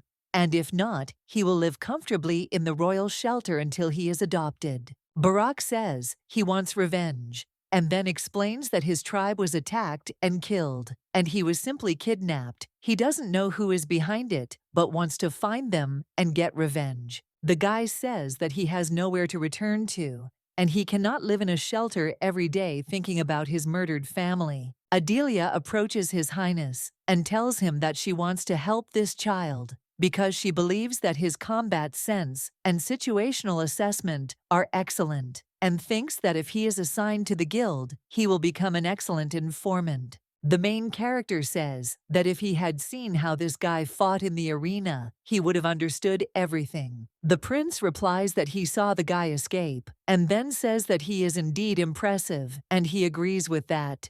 Kartzer asks Lud and Astin if they have decided on the addresses of the other children. Lud says that the carriage is ready. The young gentleman offers to take them to a safe place and invites the girl and the boy to follow him. Adelia looked at the house and realized that it was the crown prince's secret base. On the first and second floors, there was a regular dining room and living rooms, and the third floor required access, and only two types of people had it: those who Kartzes trusted infinitely, and those who needed to be dealt with quietly.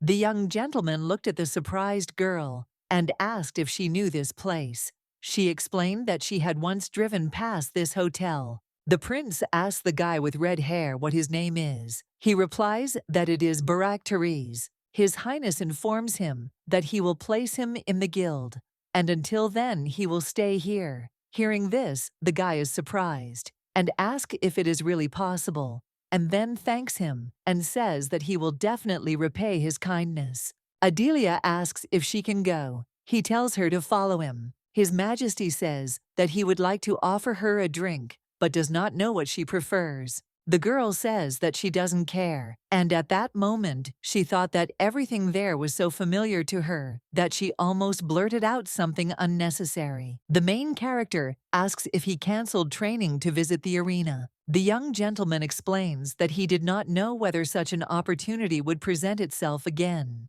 because he had long wanted to clear this place and arrest the organizers, but he understands that someone got ahead of him, and they escaped, and therefore he believes that he failed. Adelia says that she is sorry that she inadvertently disrupted his plans, and swears that she is not an enemy of the imperial family, just like him. She asks him to believe her. The young gentleman explains that he knows she wasn't trying to kidnap the children, and then asks why she went to the arena in the first place, and where she got the information about her. At this time, the crown prince thought that the third floor needed access, and only two types of people had it. Therefore, he needed to decide whether she was an enemy or not before letting her go. The young lady realizes that he is still wary of her, Rhaegar asks his sister what they will do, and he wonders if their lives will end in this place. Adelia comes the sword, and at this time thinks that the Esters are neutral, but deeply support the weight of the royal family.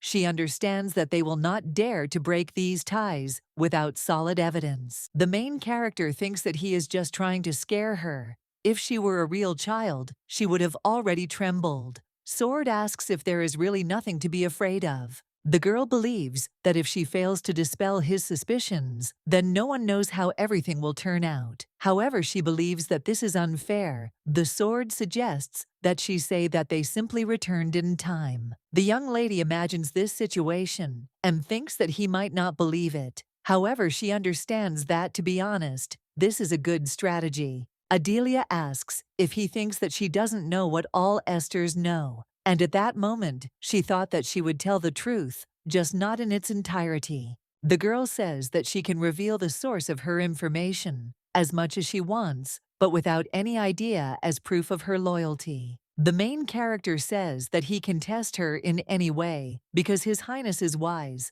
and she is sure that he himself has already understood everything. The prince agrees with her and says that at least he is not bored, and then says that they will see each other at the next training. Late in the evening, the maid asks the mistress how the training went. She replies that today she strengthened her friendship with the crown prince. The maid asks if it doesn't tire her to travel such long distances. Every time the lady objects and says that she doesn't do anything special except fencing. The young lady says that she would like to learn embroidery, dancing and cooking. Hearing this, Lily wondered when the young lady who only knew the sword had managed to grow so much. The girl looked at her and asked if it was surprising. The maid says that she is sure that if the lady learns to embroider and gives something to his lordship, he will be pleased.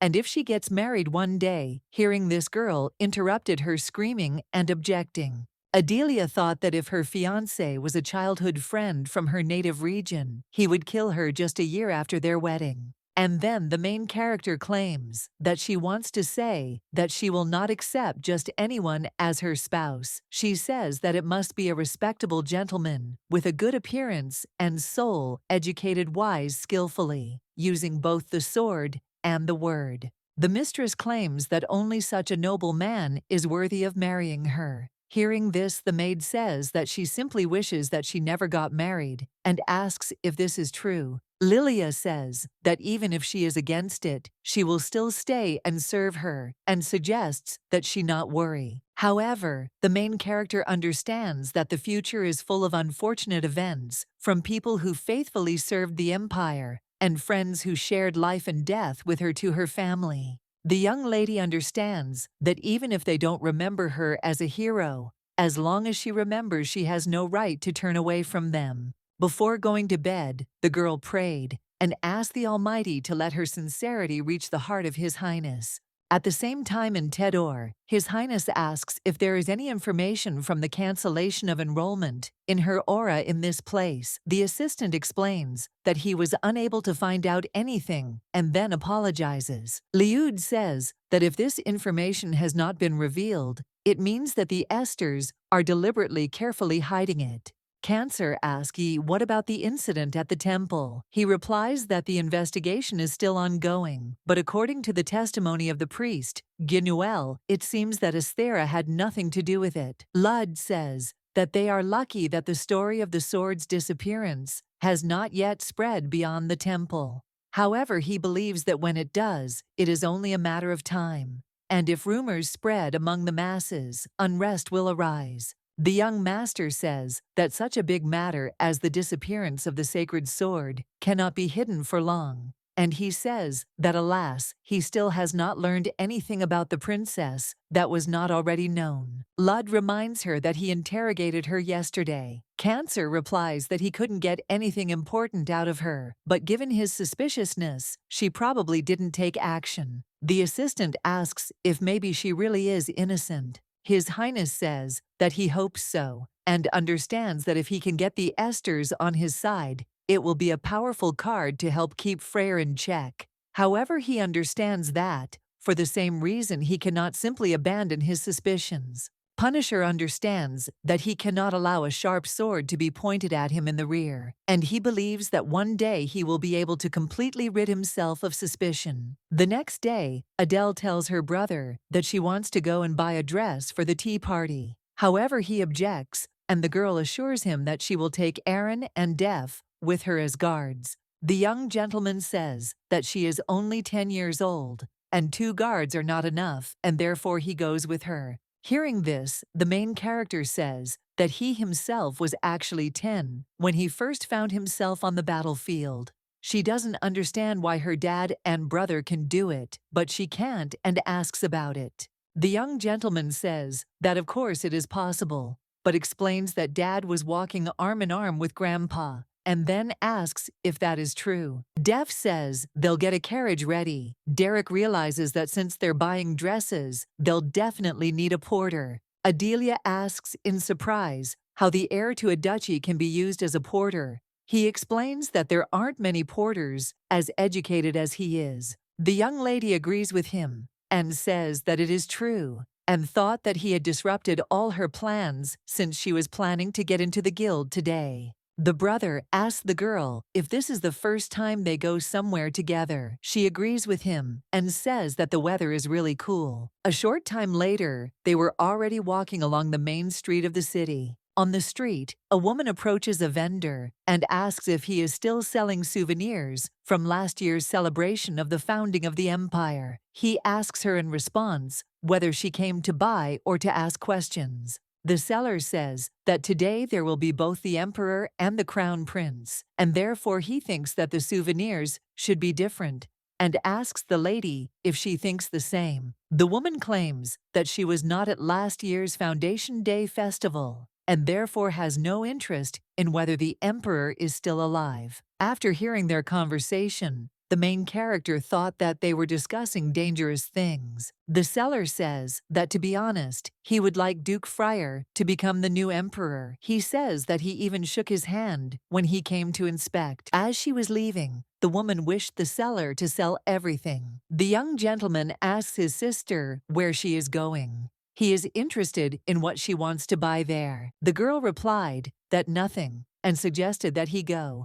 And at that time she thought that she understood how people saw the imperial family. Adelia knows that in her past life too, when Axidum inherited the throne, no one asked questions. Sword, say that this scoundrel skillfully pretends to care about the people. The young lady believes that a person who pursuing personal goals, starts wars, and takes risks will lead the empire to collapse, and she does not understand how she can change her already established views. The girl understands that the situation looks hopeless. The brother says that they are already there and asks if they are going to choose dresses. For a few minutes, the little girl tried on the dress and asked if it suited her, and then put on another one and claimed that she liked it. She said that she wanted to try on a few more dresses. Derek tells the shop assistant that they are taking all the dresses the young lady has tried on. Hearing this, the girl claims that one dress is enough for her tea party.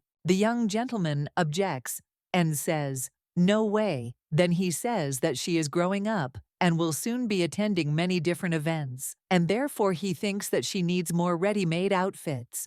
The main character thought that since her family had fallen and her savings had been taken away, she wore only a uniform, and therefore even forgot to think about luxury. The saleswoman tells the lady that this dress fits her perfectly, and as if it was tailored for her. She asks if she likes it, then she can go with it. The girl replies that she will do so. Adelia asks her brother what he's looking at. He says he thinks this, and this would suit her too, and then asks if maybe he should buy the whole store. Derek asks who the designer is at the store, and then says he wants to hire him personally. The main character says that there are still decorations up there, and therefore suggests to her brother to go quickly, because she wants to see more there, and asks if they have any money left. Hearing this, the young gentleman asks her in surprise what her general opinion is about the Esters, and then explains that he can even cover such amounts at his own expense,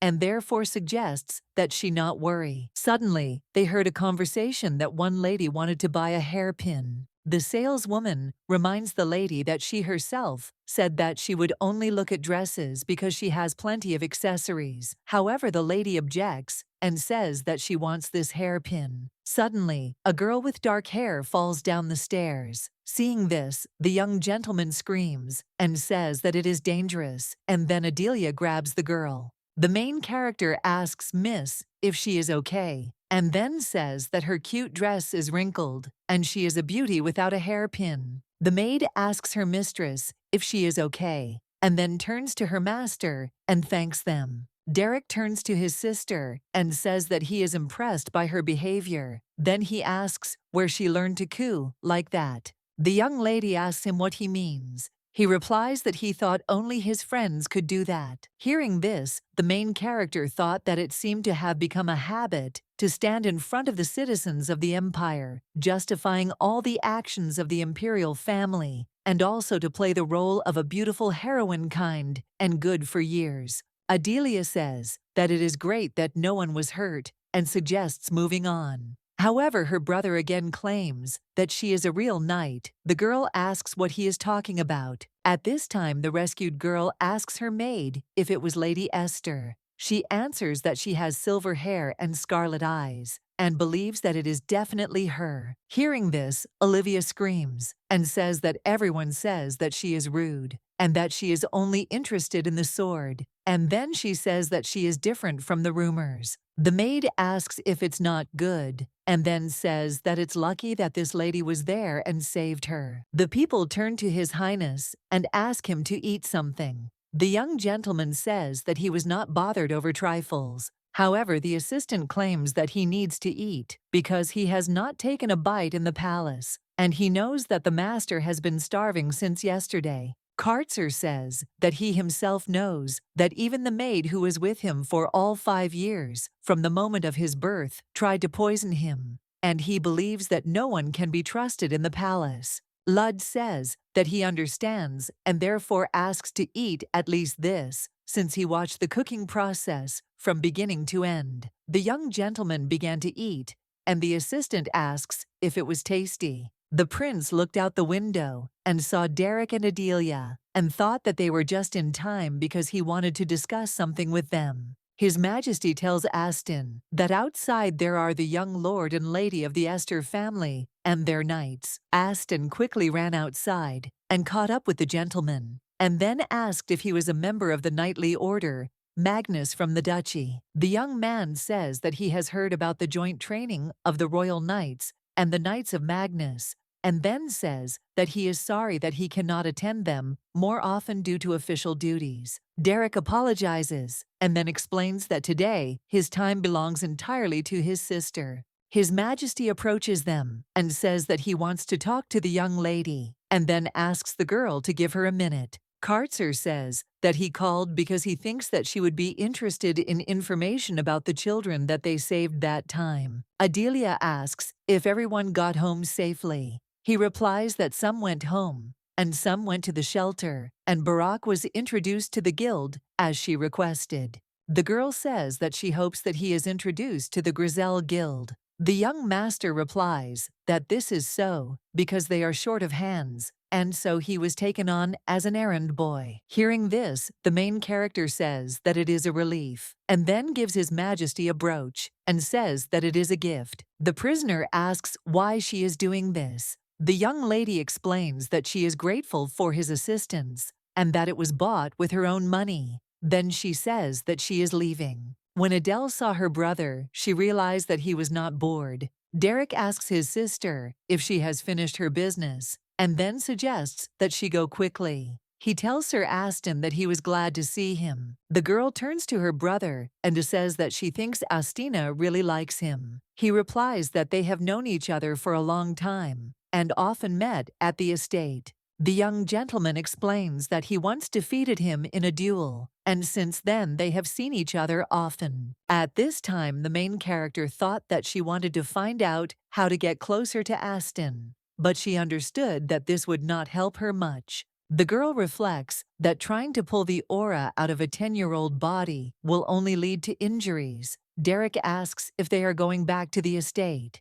Adelia says that she would like to visit the blacksmith shop again. Then she says that she needs a sword because she knows how to use it. Derek claims that a member of Esther's clan won't be able to wield just any sword. Def stood at the door, asking if this was a blacksmith shop, and then he knocked on the door, and it was closed. The brother tells the girl that he knows a good place on the first street, and then asks why here. She answers because she wants to. Adelia knocks on the door and then screams saying that the clients have arrived and that they should greet the guests. The brother turns to the girl, but she tells him not to stop her. He claims that this is not the issue, and then he takes her hand and suggests that he do it himself. The young gentleman knocks on the door and then screaming announces that it is the Esters and asks if there is anyone inside. A few minutes later, the brother tells the girl that he thinks there is no one there. Then he asks if she should try to break in.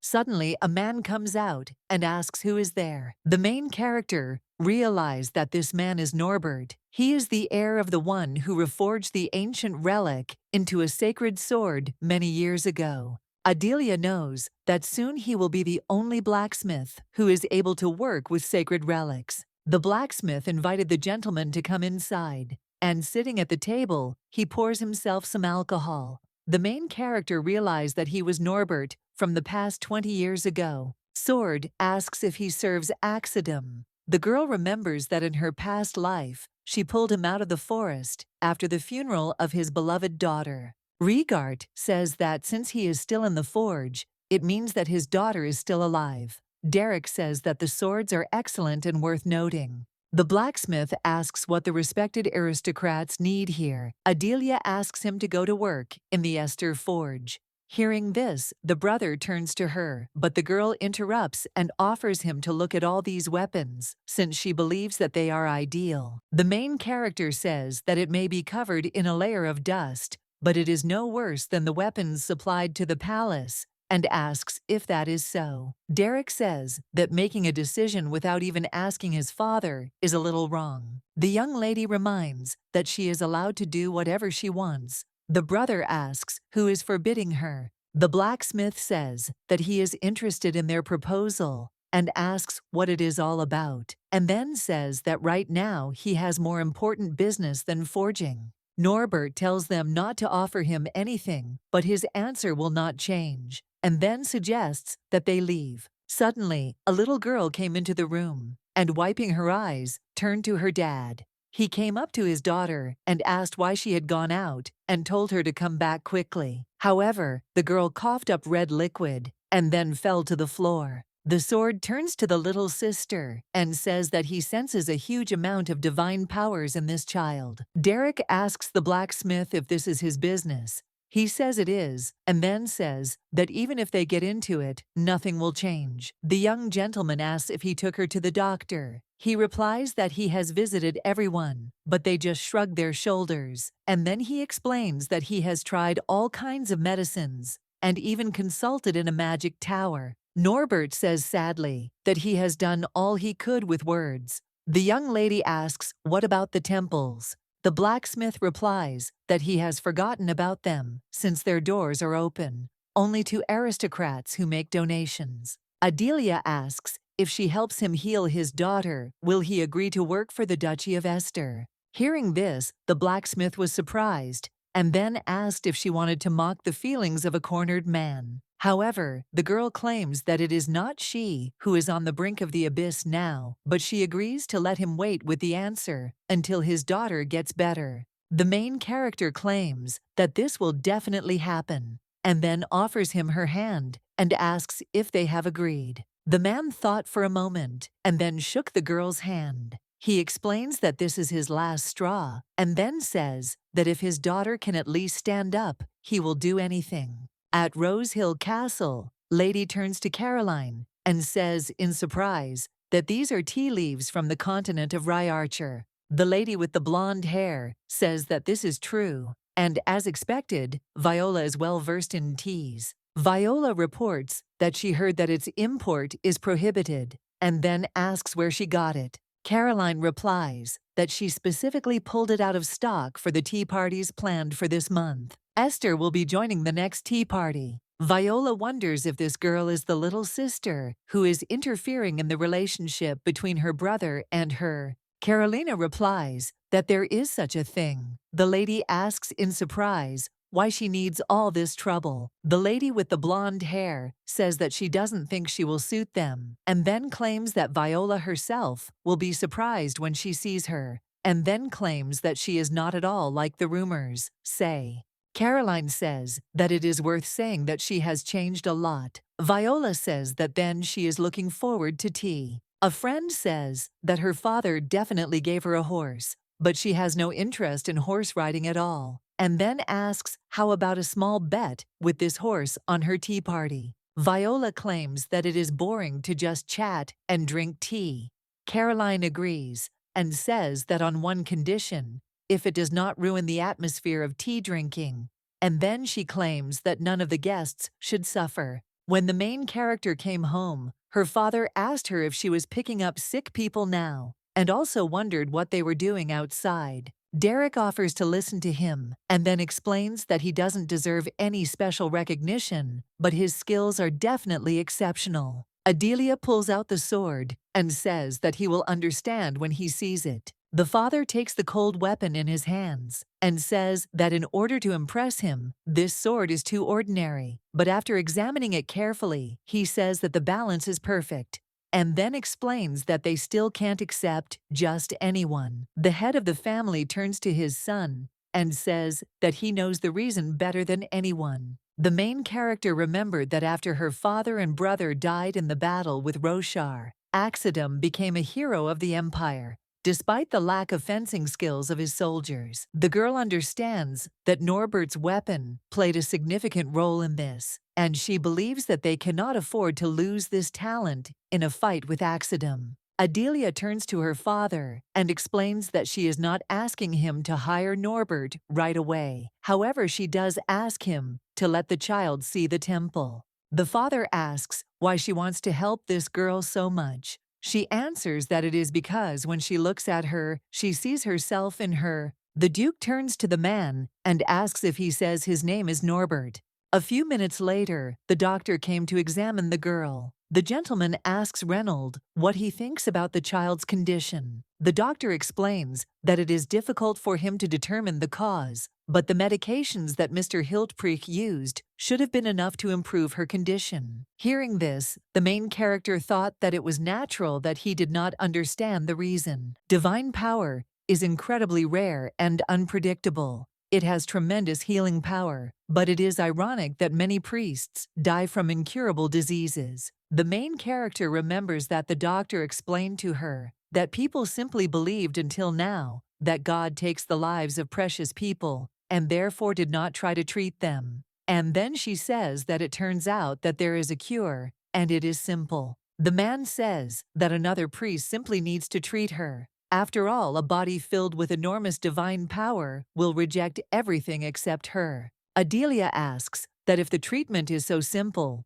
then why has this incurable disease existed for so long? The man explains that most of those affected by it were commoners, and the fact of such treatment was discovered by a commoner like him. At this time, the main character believes that interrupting the temple should help her. The Duke approaches the blacksmith and says that his daughter can stay here while she receives treatment. Then he encourages the man and says that he has been through a lot. Norbert thanked the Duke because he understood that this was his straw, which he had to hold on to with all his might. After a while, Adelia asks in surprise why, and then claims that she is also coming. Father says that if she goes to the temple, there is a high probability that they will find a sacred sword on her. The main character says that she knows this, and then claims that she also knows that they can't hide it forever, and then asks if there is a spare sword. The brother asks in surprise what she is talking about, and the father claims that she is not allowed to finish off the saints. The young lady assures that she did not intend to do so.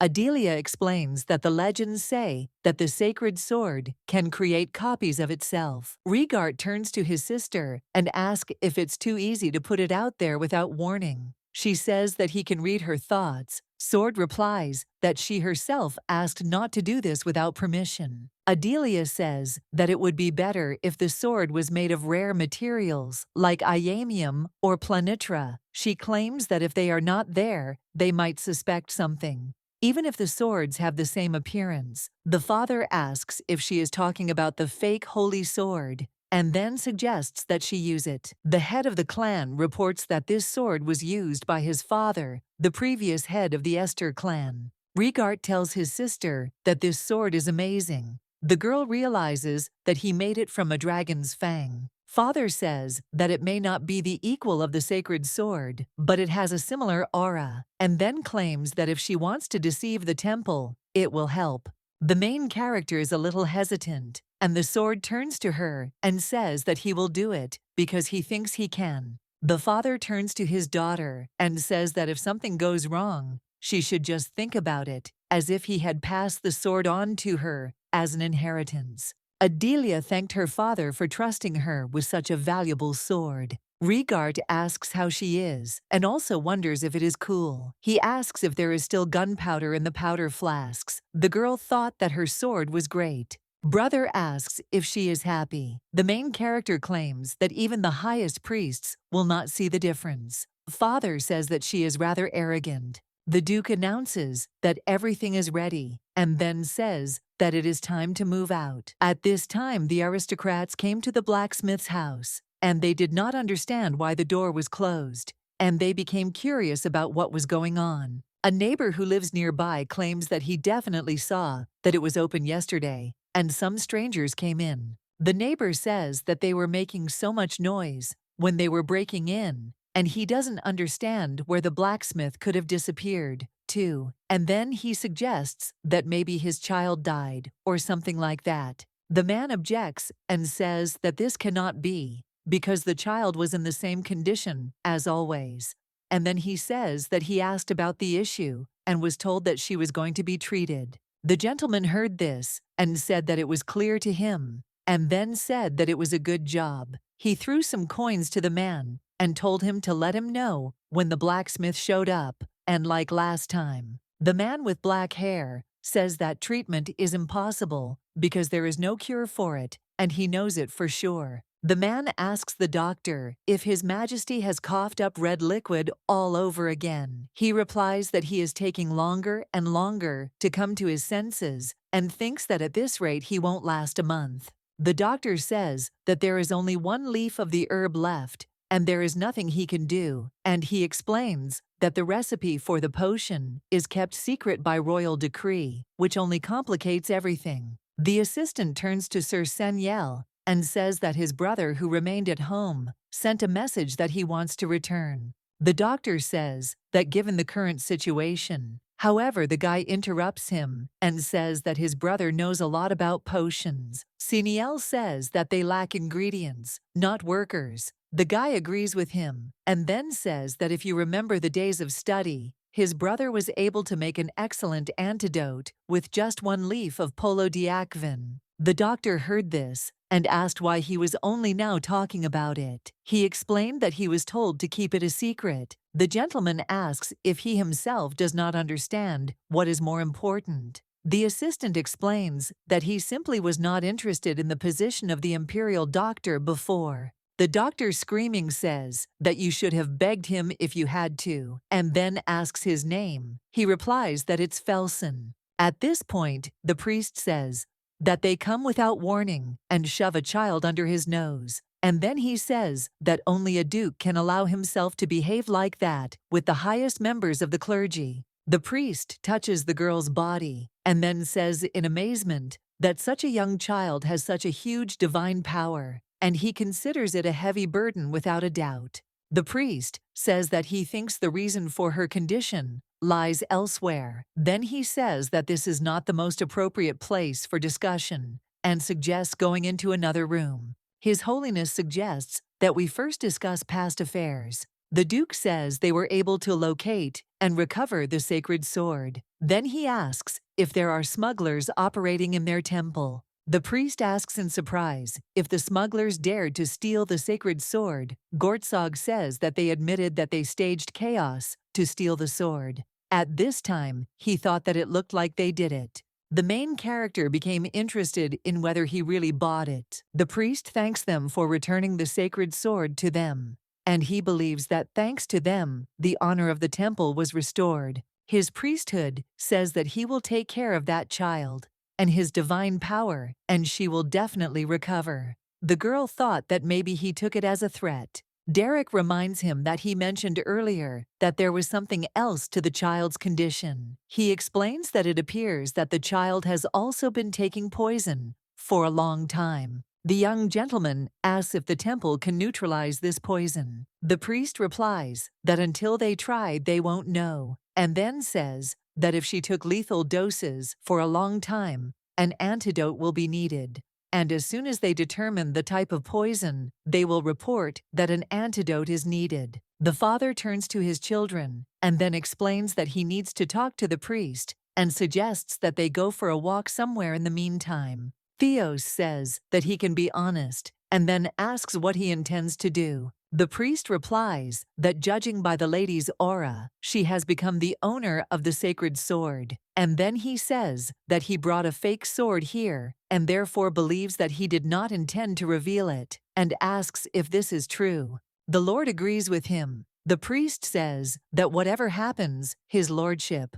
But when the hero chosen by the sacred sword appears, the power of the imperial family and the temple immediately increases. He says that fortunately, the hero this time is from the glorious Esther family, and he claims that if you use this opportunity correctly. The Duke heard this and interrupted him, asking if he looked like the emperor's faithful dog or a duke who would give everything for the empire. The priest explains that he did not mean to say this, and therefore asks not to be angry, and he reports that while he was wandering, he had a revelation that Kronos does not intend to interfere in the affairs of Esther's family. His Holiness suggests that we do as he sees fit. Derek asks the young lady what she is thinking about so deeply. She replies that she was sent here according to their words. Adelia remembers Norbert mentioning that he tried every possible medication, and she thinks that perhaps there were some that didn't work for her or that shouldn't be mixed. Hearing this, the young gentleman agrees with the girl and says that it is quite possible, and he hopes that the problem can be solved with the help of divine power. The main character thought that it would be better to quickly find out the location of Felsen to be on the safe side. The man turns to the heir of the Esther family and says that they haven't seen each other for a long time. Derek thought that, even without looking, he always recognizes the owner of this voice, and then greets His Highness Archduke Freyer. The sword turns to the little sister and tells her that the man is a stinking seaweed. She thought that he might notice it, and therefore suggests that he not twitch. Freyer says that he thinks this is the first time they've met in a place like this. Derek agrees. His Highness says that instead of standing here, he suggests having lunch together since we met like this. Derek apologizes and then says that he must decline because he is busy and therefore looks forward to the next meeting. Freyer reports that he thinks the young master prefers the current campaign and asks if he will introduce this lady to him. His Highness says that he feels awkward. The main character says that she is glad to meet His Highness, the Archduke, and then she says that she is Adelia Esther. Reigart turns to his sister and asks if she knows that this guy can sense aura. She explains that she has sealed her entire aura in the cube, but understands that it may leak a little, but she thinks that they will probably think that it is her brother's aura. The Archduke says he has heard a lot about the young star Esther, and then she says that it is an honor to personally meet such a wonderful lady. Hearing this, the main character thought that this guy knows that the rumors about her are unflattering, and thinks that he is making fun of her, and then she says that she is very pleased to hear. Adelia says that it is an honor for her to meet a hero she only knows about from rumors. The young lady knows that Axidum, who was hailed as a hero of the Empire a couple of years ago, suffered a humiliating defeat in the previous Scorching Snow War, and he was even captured. The one who reclaimed the lost lands and saved Axidum from imprisonment was none other than Theos Esther, and she understands that a new hero has been born.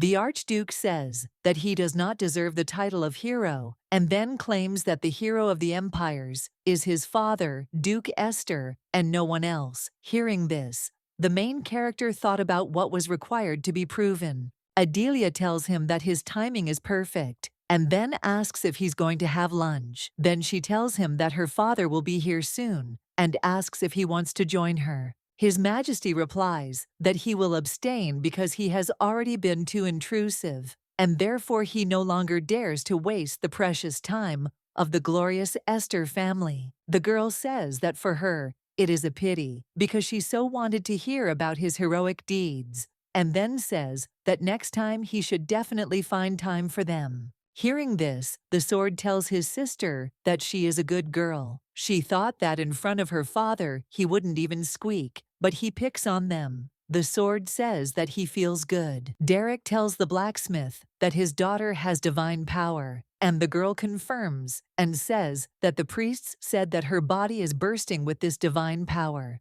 The young lady thought it would be better not to say yet that she was poisoned. Norbert says that he didn't even know about it, and the girl suggests not to blame him for it. And then she says that the high priest said that it was a miracle that she survived at all until now. The girl claims that Diona also knows that he did everything in his power for her, and then she says that as soon as she receives treatment at the temple, she will quickly recover. The blacksmith thanked the miss and then said that he would definitely repay her kindness. Adelia asks her brother if it is true that their father will stay in the capital for a couple of days. He answers that it is, and then says that the borders are still not calm, so he has a lot of work.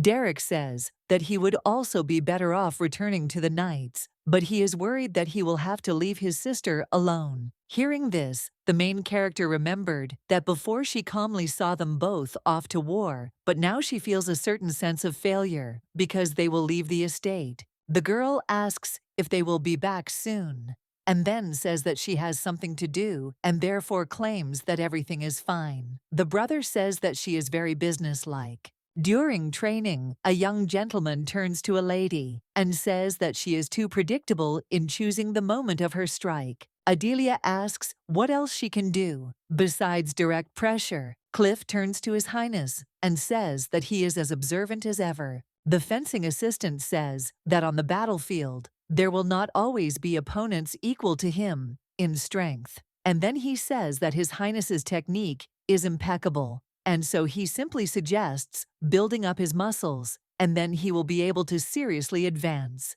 The main character looks at the man and asks if he is teasing her with his muscles. Now he objects and explains that he is playing along. Cliff looked at the young lady and thought of her as a little 10-year-old girl, despite her genius. However, he realized that His Majesty was right, and she was clearly worthy of the title of the youngest graduate of the academy. The fencing assistant realizes that it is indeed difficult to train two geniuses at once. Then he says that's enough for today and claims that they have worked hard. Carses turns to Milady and asks if she knows anything about Count Dicred's activities. Adelia replies that her family has not been in contact with him for 10 years, and therefore they know little. The young gentleman turns to his assistant and tells him to escort the lady after training. The prince went to his father's room. When Carses saw Dad, he turns to him and asks him to wake up. He explains that he is not yet ready to lead the empire, and their enemies know this too well. The young gentleman sits down near the bed and then takes his father's hand and begs him not to leave him alone. After some time, the prince, leaving his father's room, saw the Duke. He asks if he has come to see His Majesty. The Duke says that he has come to visit His Majesty. The young gentleman says that his father is resting for now, and then asks if he would like to wait in his study, and says that he would like to discuss something. Carses reports that the young lady told him that the Esters have not had contact with the Dicred family for a long time. Theos, surprised, asks the prince if he mentioned them to her. Then he asks how one can talk to a child about her late mother's family. The young gentleman replies that he can understand his irritation, but hopes for understanding since he simply wants to help his family. Carses tells the Duke that he is a friend of His Majesty, and therefore asks him to help him. At this time the main character came home, and when she saw Sarah, she ran up to her with joy. The girl asks if she enjoyed the peace and quiet while she was gone. The maid asks what she's talking about, and then objects that it's not like that at all. She claims that anyone in the estate would say that she cried her eyes out for her. Milady asks if this is true, and then gives the maid a brooch and says that it is a gift for her. The main character explains that she bought it while she was choosing gifts for her father and brother. The maid asks in surprise if she can really accept this. Adelia says that this gift was specially chosen for her, and explains that she is almost like an older sister to her. Hearing this, Sarah burst into tears and hugged her mistress. The main character says that she did not want to make her cry. The maid asks when their little miss managed to grow so much. The young lady asks how she thinks her dad and brother will like her gifts, and then explains that she doesn't even know how to present them properly. Sarah replies that it doesn't matter, and she is sure that they will be happy with any gift. Suddenly, the butler knocked on the lady's door and said that the Duke was calling her. Hearing this, the girl asked in surprise when he had time to return, and then told the maid that she would come soon. The main character entered her father's office, and seeing His Majesty, asked in surprise why the crown prince had come here. The young gentleman offers her to sit down first. She agreed, and at that moment she became interested in why they had gathered here and thought that something had happened. Father explains that he dropped in on the high priest before returning. Adelia asks if it was because of Diona. The Duke reports that he has found out what caused her illness. The girl asks what it is and what it is called, and wonders if there is an antidote and where she can get it. Dad replies that it is a poisonous herb called poldiaquin. Upon hearing this, the daughter, surprised, says that it only grows in Dickred County. The main character thought that the crown prince was asking about them, and she remembers that His Majesty has not been seen for a long time, and His Highness is especially sensitive to everything. As for His Majesty, young, the lady understands that the reason he joined this conversation is in half diaquine. Adelia asks if His Majesty is also poisoned by this herb. The young gentleman asks in surprise how she found out about it. The lady replies that thanks to his hints, he claims that she hit the nail on the head.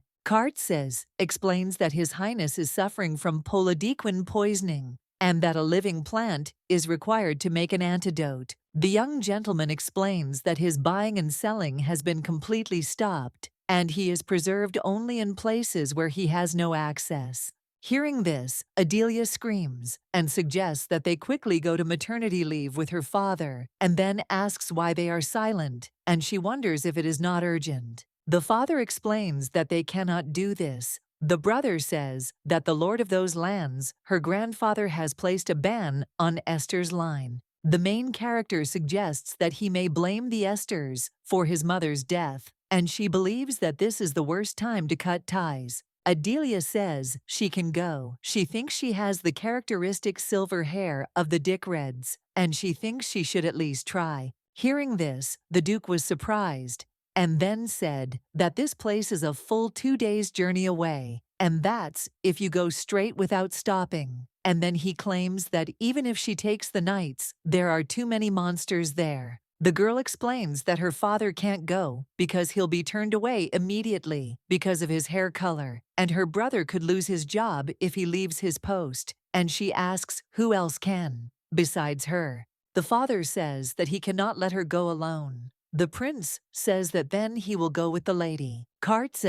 Says that if his personal guard goes with them, it will be easier for him. Gerda says that it makes sense. The young gentleman objects and says that there is no time to hesitate. The Duke turns to His Highness and tells him to look after his daughter. The next day, preparations for the trip began in the mansion from early morning. Adelia asks her brother if she can ask him for a favor. She says that while she is away, let him look for the people listed for her. The young gentleman replies that it is not difficult. and then asks who they are. The little sister explains that there are talented pharmacists there, and she looked for them for Diona's sake, and then claims that even in the palace, they will be useful. Derek assures the girl that he will find them. The brother asks in surprise how she even knew about them. She asks in response if she and her father are the only ones who have access to the palace. Adelia offers her brother to take the box. He asks what it is. The girl replies that this is a gift that she prepared for her brother and dad, and she explains that she thought that she would die of shame if she gave it to him personally, and therefore asks to give his gift to Dad. Derek, with tears in his eyes, thanked his sister and then hugged her. He tells the young lady to be careful on the way. Having said goodbye to her family, the main character thought that if her mother looks at her from heaven, she understands that her daughter has grown up and is ready to go on her first difficult journey. Sitting in the carriage, the sword tells the girl that he is very glad that they are going on a trip. She suggests that he be quieter because His Highness is sitting next to him. Sword objects and replies that he doesn't want to, and then claims that she always shuts him up. Regard reminds him that in the estate he had to be on guard and keep quiet all the time, and he wonders why he should keep quiet in freedom. And then he says that he is tired and suggests that it would be better to melt him down right away. Adelia turns to the sword and tells it to stop vibrating because the crown prince is right in front of them. Hearing this, he says he forgot and then apologizes. The young gentleman looked at the girl in surprise and asked if something was bothering her. The main character assures that she is fine, and then asks what could be bothering her. And then the girl pulls out the pudding and asks the king if he wants this delicacy. Kartzis asks in surprise when she managed to grab it. She explains that she did it while Dad was packing gift wines for the trip. The young lady offers His Highness to try it. He claims that he does not like it. Adelia says that her dad and brother used to say the same thing, but now they eat it with pleasure. She assures that it is simply a magical pudding that even those who hate sweets cannot resist. At this time, the young gentleman thought that he had not witnessed this food and the cooking process, and he did not understand whether he could eat it. Milady claims it's just a delicacy. He looks at her and says, "She's really not ordinary." The young lady asks what he means. He explains that it is a compliment and then takes out a spoon and starts to taste the dessert. The little girl asks how he is and if it is tasty, and then claims that it is incredibly tasty and asks if she is right. The young gentleman agrees with the girl, but she reminds him of what she said and then claims that she did not lie. In the evening, His Highness announces that they must leave the carriage. Adelia asks if they are going to rest before continuing their journey. Kartzis asks if this is the first time she has traveled such a long distance in a carriage. She says that they are in a hurry and asks if that is not the case. Then he asks what the problem is in continuing the journey at night. The young gentleman replies that they should gather strength before going further, as he believes that the next zone is quite dangerous. Sitting near the fire, the girl thought that they probably stopped in front of the Valens Mountains. The sword reminds them that they have passed this place so many times. The girl agrees with him and thinks that they were all together with His Highness.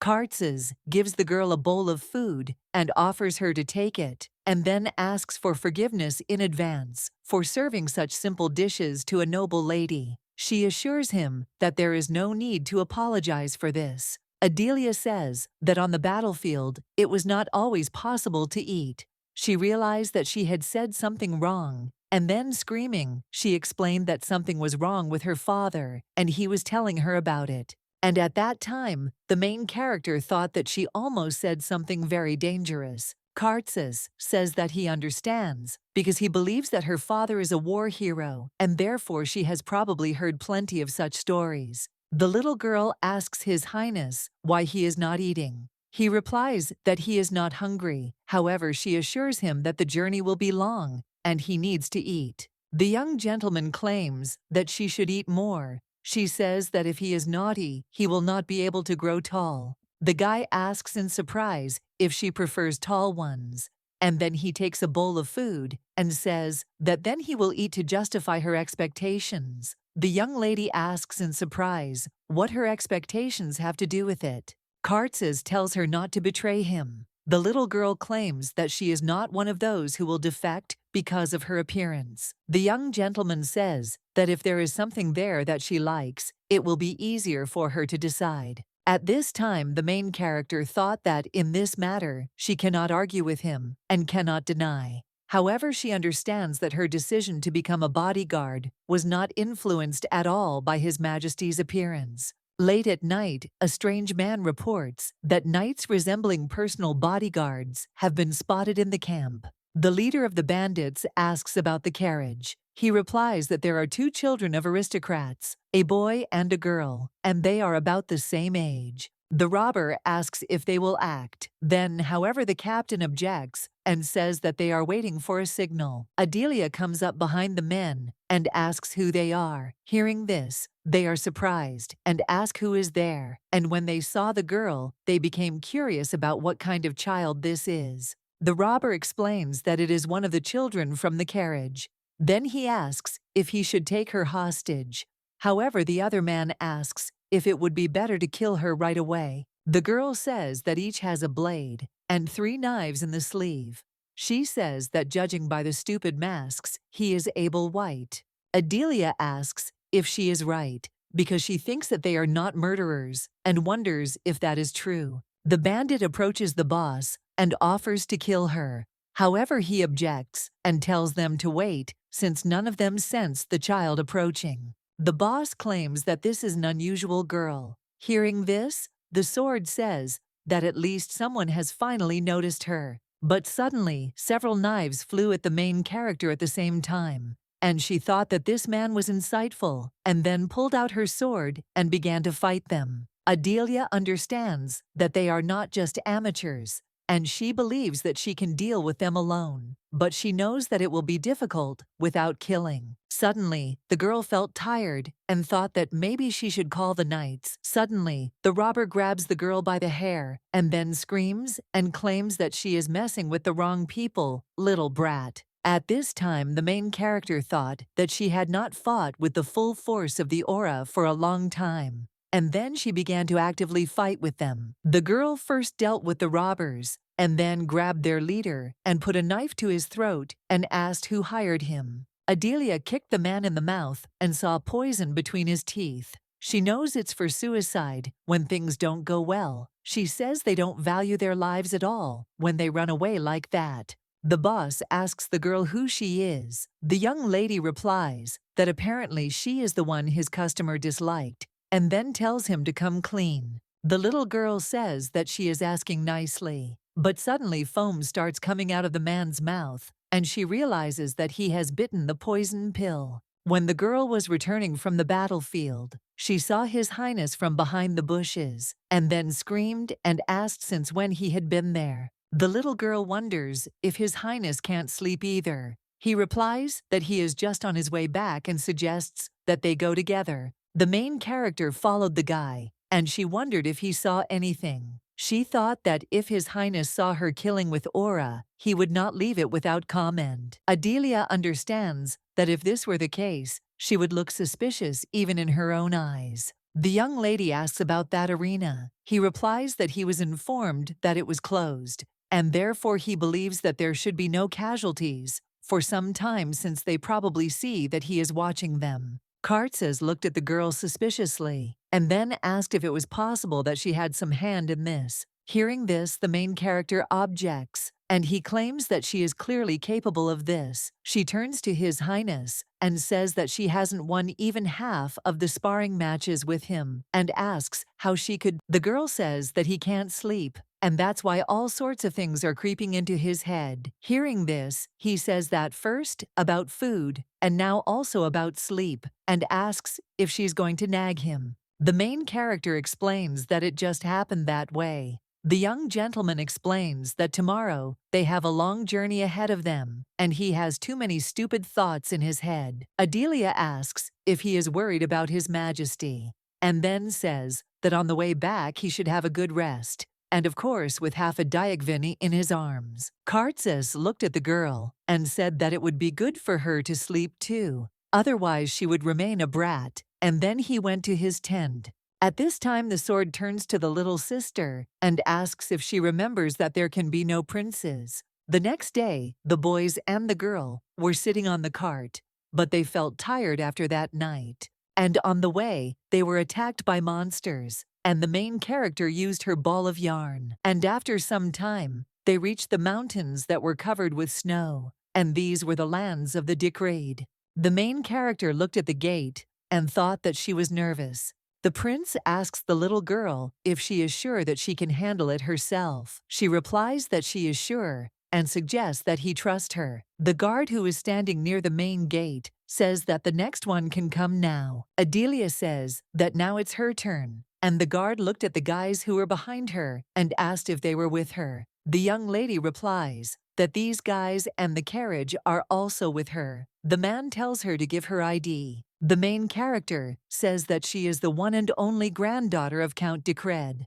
The guard asks her in surprise what she is doing. The girl asks if he can see the color of her hair and then says that it is silver. The man asks what's wrong with Togo and then says that if there is no ID, then there is no entry, and he says that she can turn around. The young lady suggests that he wait, but he replies that he has no time for games and calls her baby and suggests that she not distract him and then tells her to go on to the next ones. Adelia screams and asks if he knows who she is and also wonders how he is being trained here. She screams and tells him to call the boss. The guard says that he has seen all sorts of weirdos, and the girl smiles. And at that moment, she thought that she had come such a long way not to give up so easily. The young lady thought about how they could not recognize this silver shade of hair that symbolizes the Dicreds. The main character shows and says that this is her ID, the coat of arms of the Esters.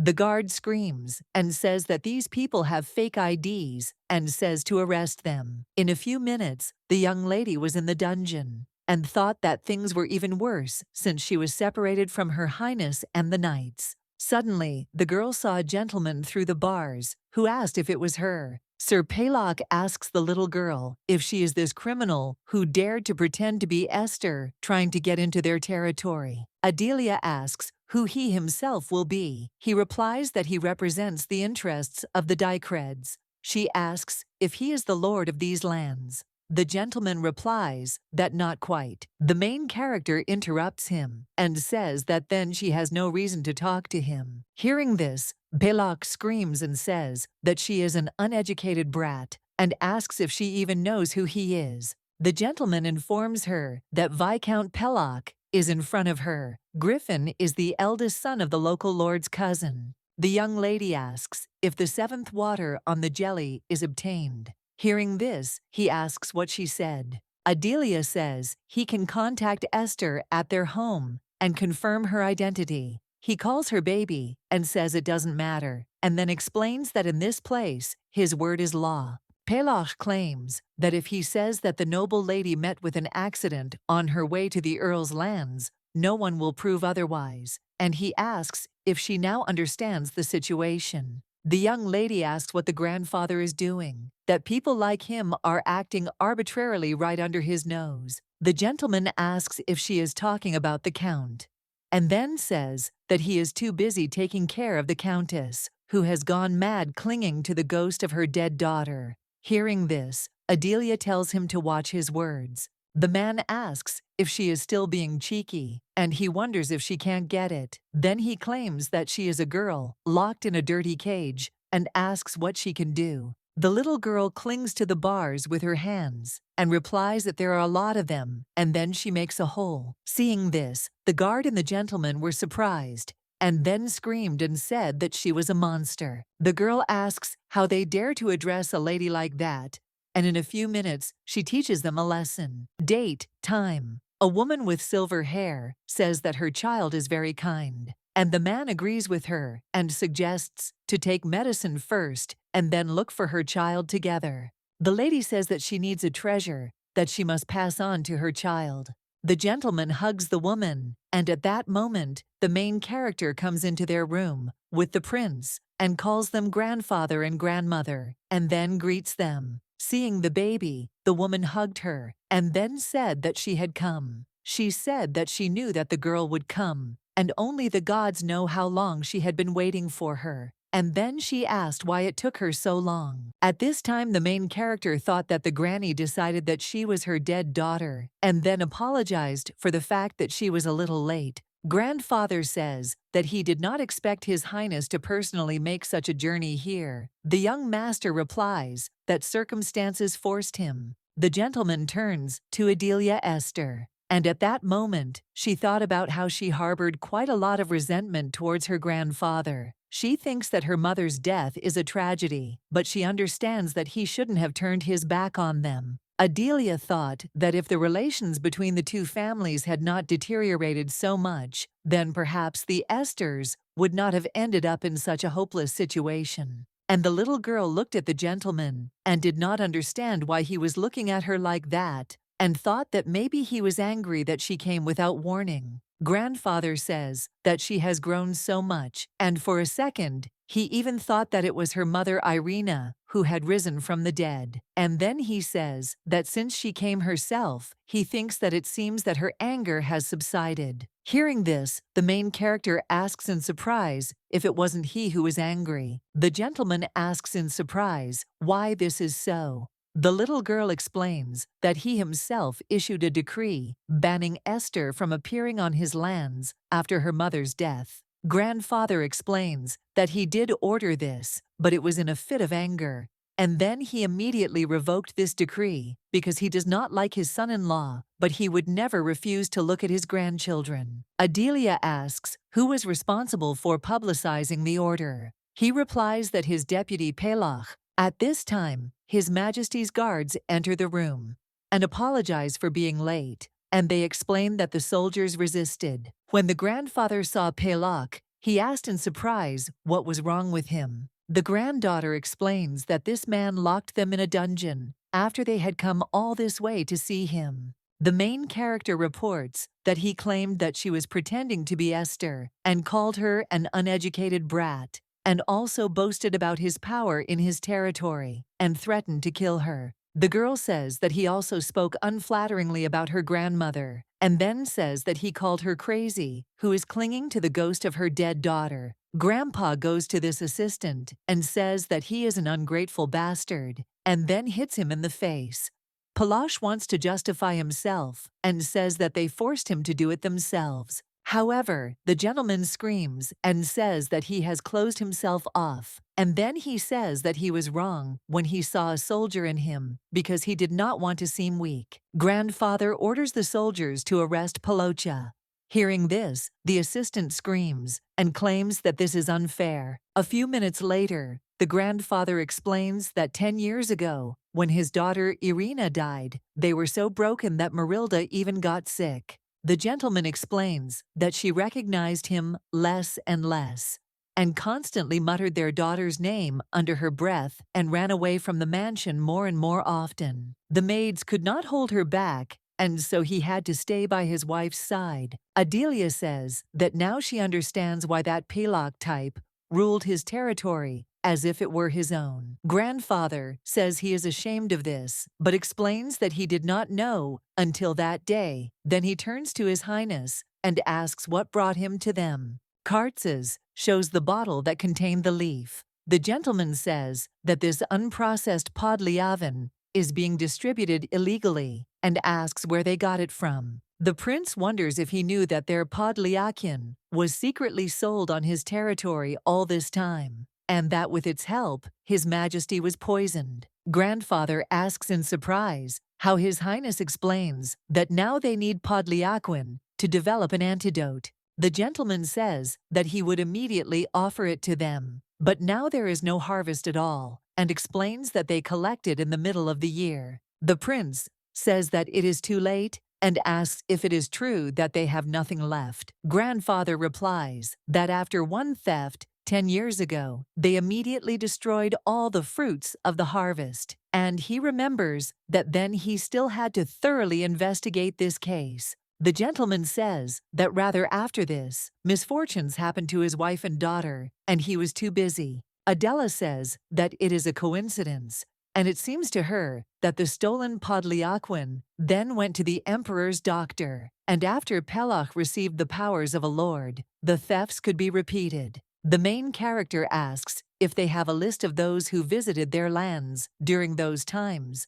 Grandfather replies that he will find it if they give him a little time. The prince suggests that the list be forwarded to Duke Esther immediately upon finding it. The gentleman explains that the palace is too dangerous because he believes that strangers could get to these papers. Kartzer says that then he will look for another way and then announces that it is time for him to go. Grandfather apologizes for not being able to help. Suddenly, the maid informs the count that Madame has disappeared again. Late at night, everyone went out to look for Grandma. The servant reports that he found the Countess's handkerchief, and Grandpa orders the surrounding area to be searched. At this time, the main character thought that probably this is where the Poldiaquin grows, and she believes that for the grass to grow so well, the soil must be extremely fertile, and believes that it will be difficult to look for traces in it. Adelia thought that considering how many fugitives she had caught on the battlefield in her time, she could not afford to lose face.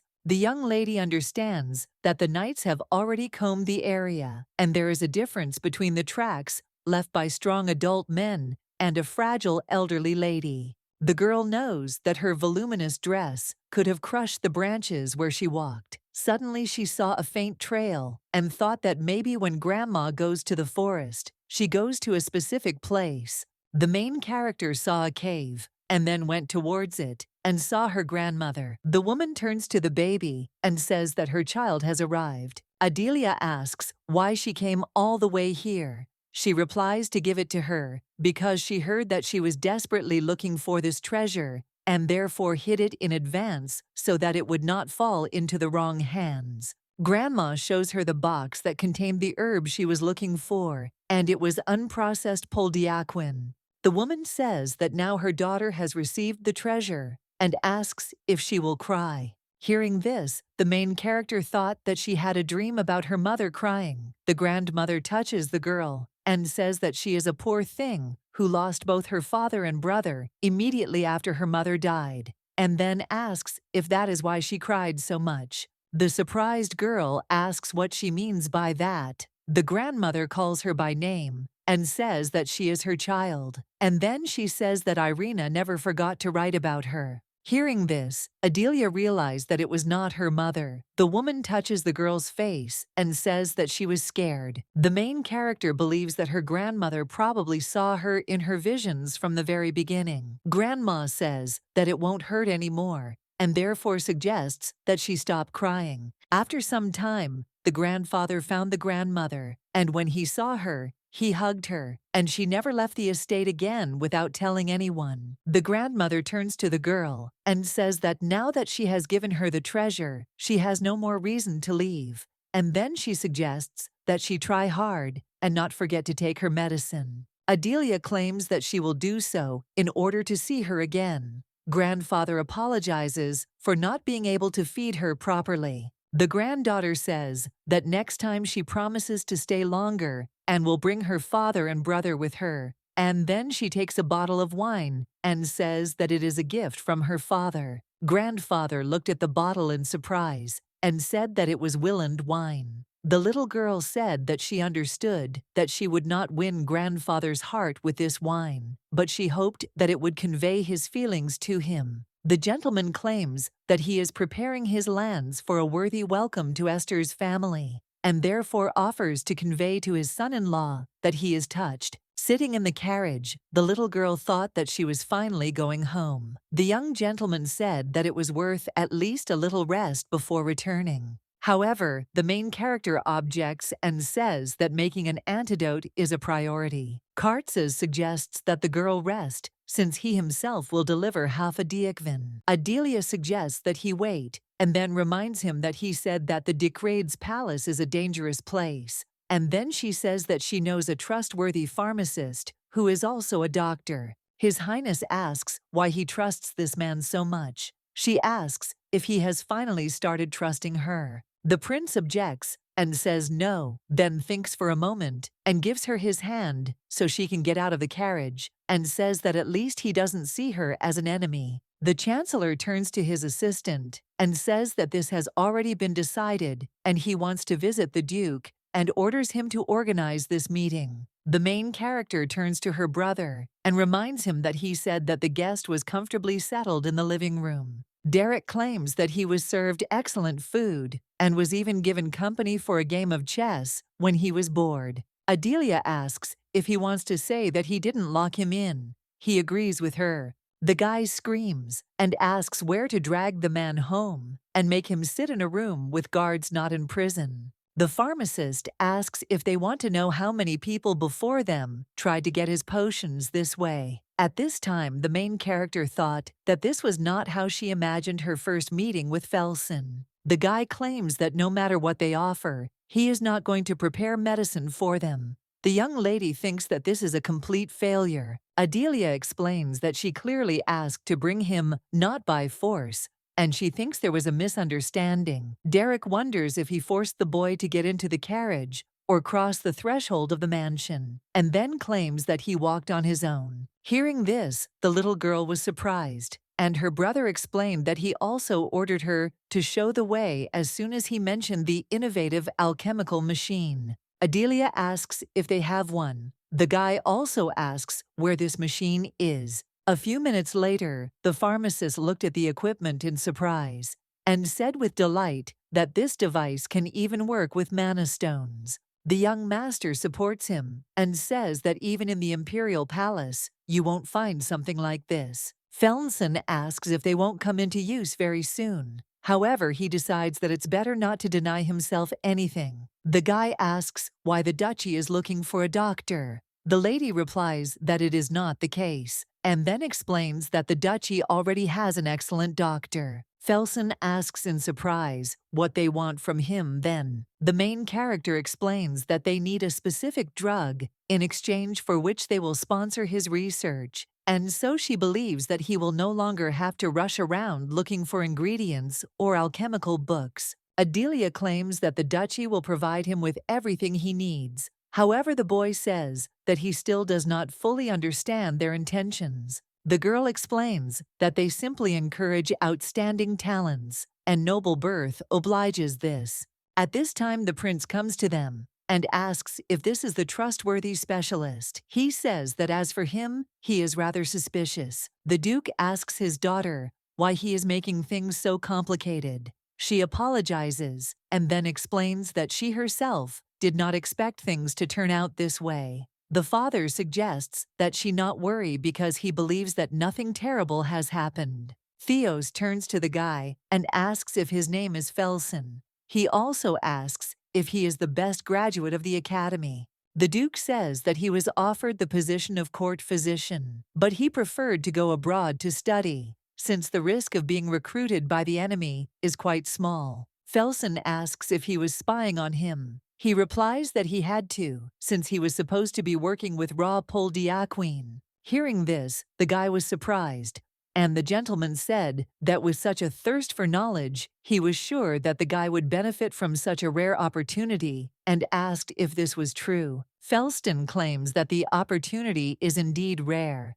and then asks how he ended up in civilian hands. Kartzer says that he provided it as the crown prince, and then explains that he needs an antidote based on it. Felsen asks if one dose will be enough. The prince replies that it is needed for 2. The guy asks in surprise who these unfortunate people are, and after thinking for a moment, says that it does not matter. The young man asks what their status is at the moment. Adelia replies that one loses consciousness for a long time, every 2 days, and the other has already started having convulsions, and he could die at any moment. The prince says he would like to get the antidote as soon as possible. Then he asks how quickly he can do it. Felton reports that as far as he knows, it takes a week to make. However, he thinks that 2 days will be enough, and then suggests meeting the day after tomorrow morning. Lying in bed, the girl heard her father addressing her. She asks if His Highness has returned to the palace, and then says that she did not even say goodbye to him properly. Dad says that he will stay with them for now until the antidote is ready. The baby thinks that it would be better if he personally delivered the medicine to the palace. The Duke asks if she feels okay after visiting the Dicreds. She replies that she feels okay because he can see it himself. The daughter explains that of course she had to face monsters and sit behind bars, but she assures that it's all over and everything is fine. The father was surprised to hear this and asked how it was behind bars, and then he suggested that she not say that the count, but the girl interrupted him and then calmed him down and said that the grandfather treated her appropriately and he was glad of the wine he gave her.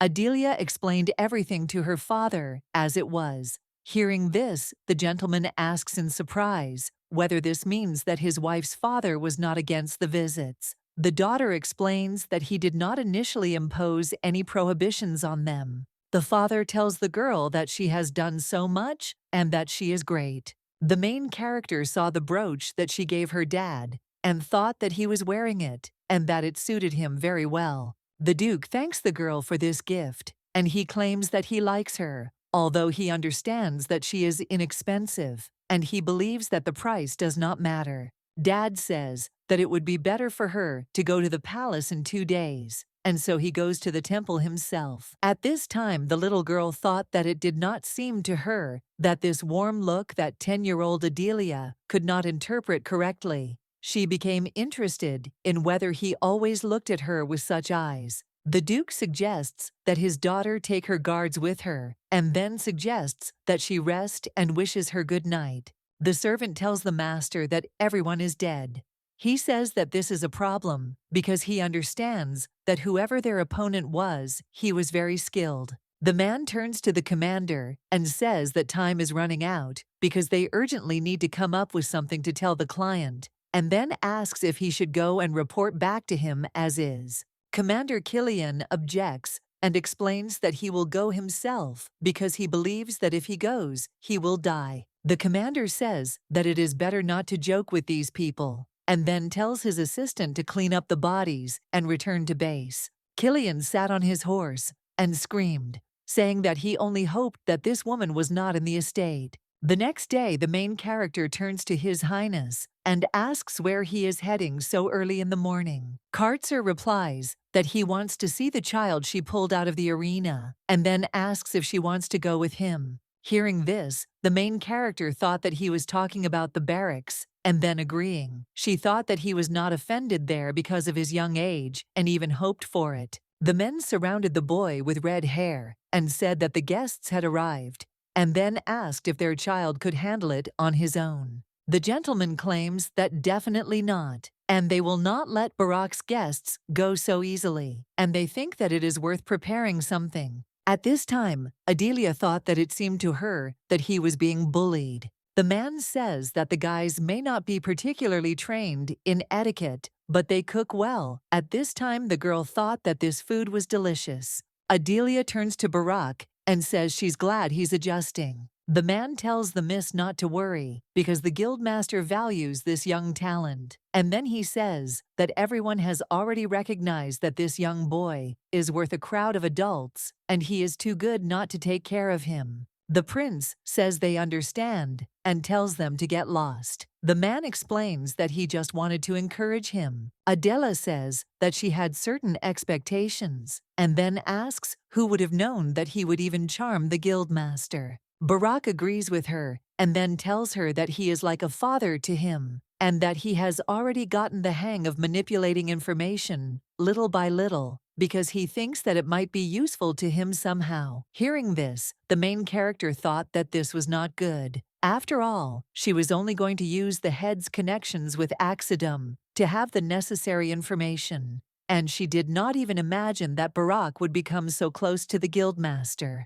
The girl understands that if Barak follows in his footsteps, he will become Axidum's subordinate. Adelia asks the guy if he needs anything, and then tells him that he can ask for whatever he wants because she will arrange it. The guy with red hair says that there is one thing. The young lady asks if it is money or people. Barak says that he wants to learn swordsmanship from her, and the main character asks in surprise how it is to study with her, and then asks if she can just assign a personal mentor. However, the guy claims that he is interested in her fencing skills. At this time, the young lady thought that this was a good way to get closer, because she believed that frequent meetings would also prevent him from going down the wrong path. Adelia agrees and explains that she has nothing much to do anyway and will drop in periodically. He offers to take care of him and call her teacher. The next day, Felsen says his back hurts because he barely had time to figure out how the equipment works.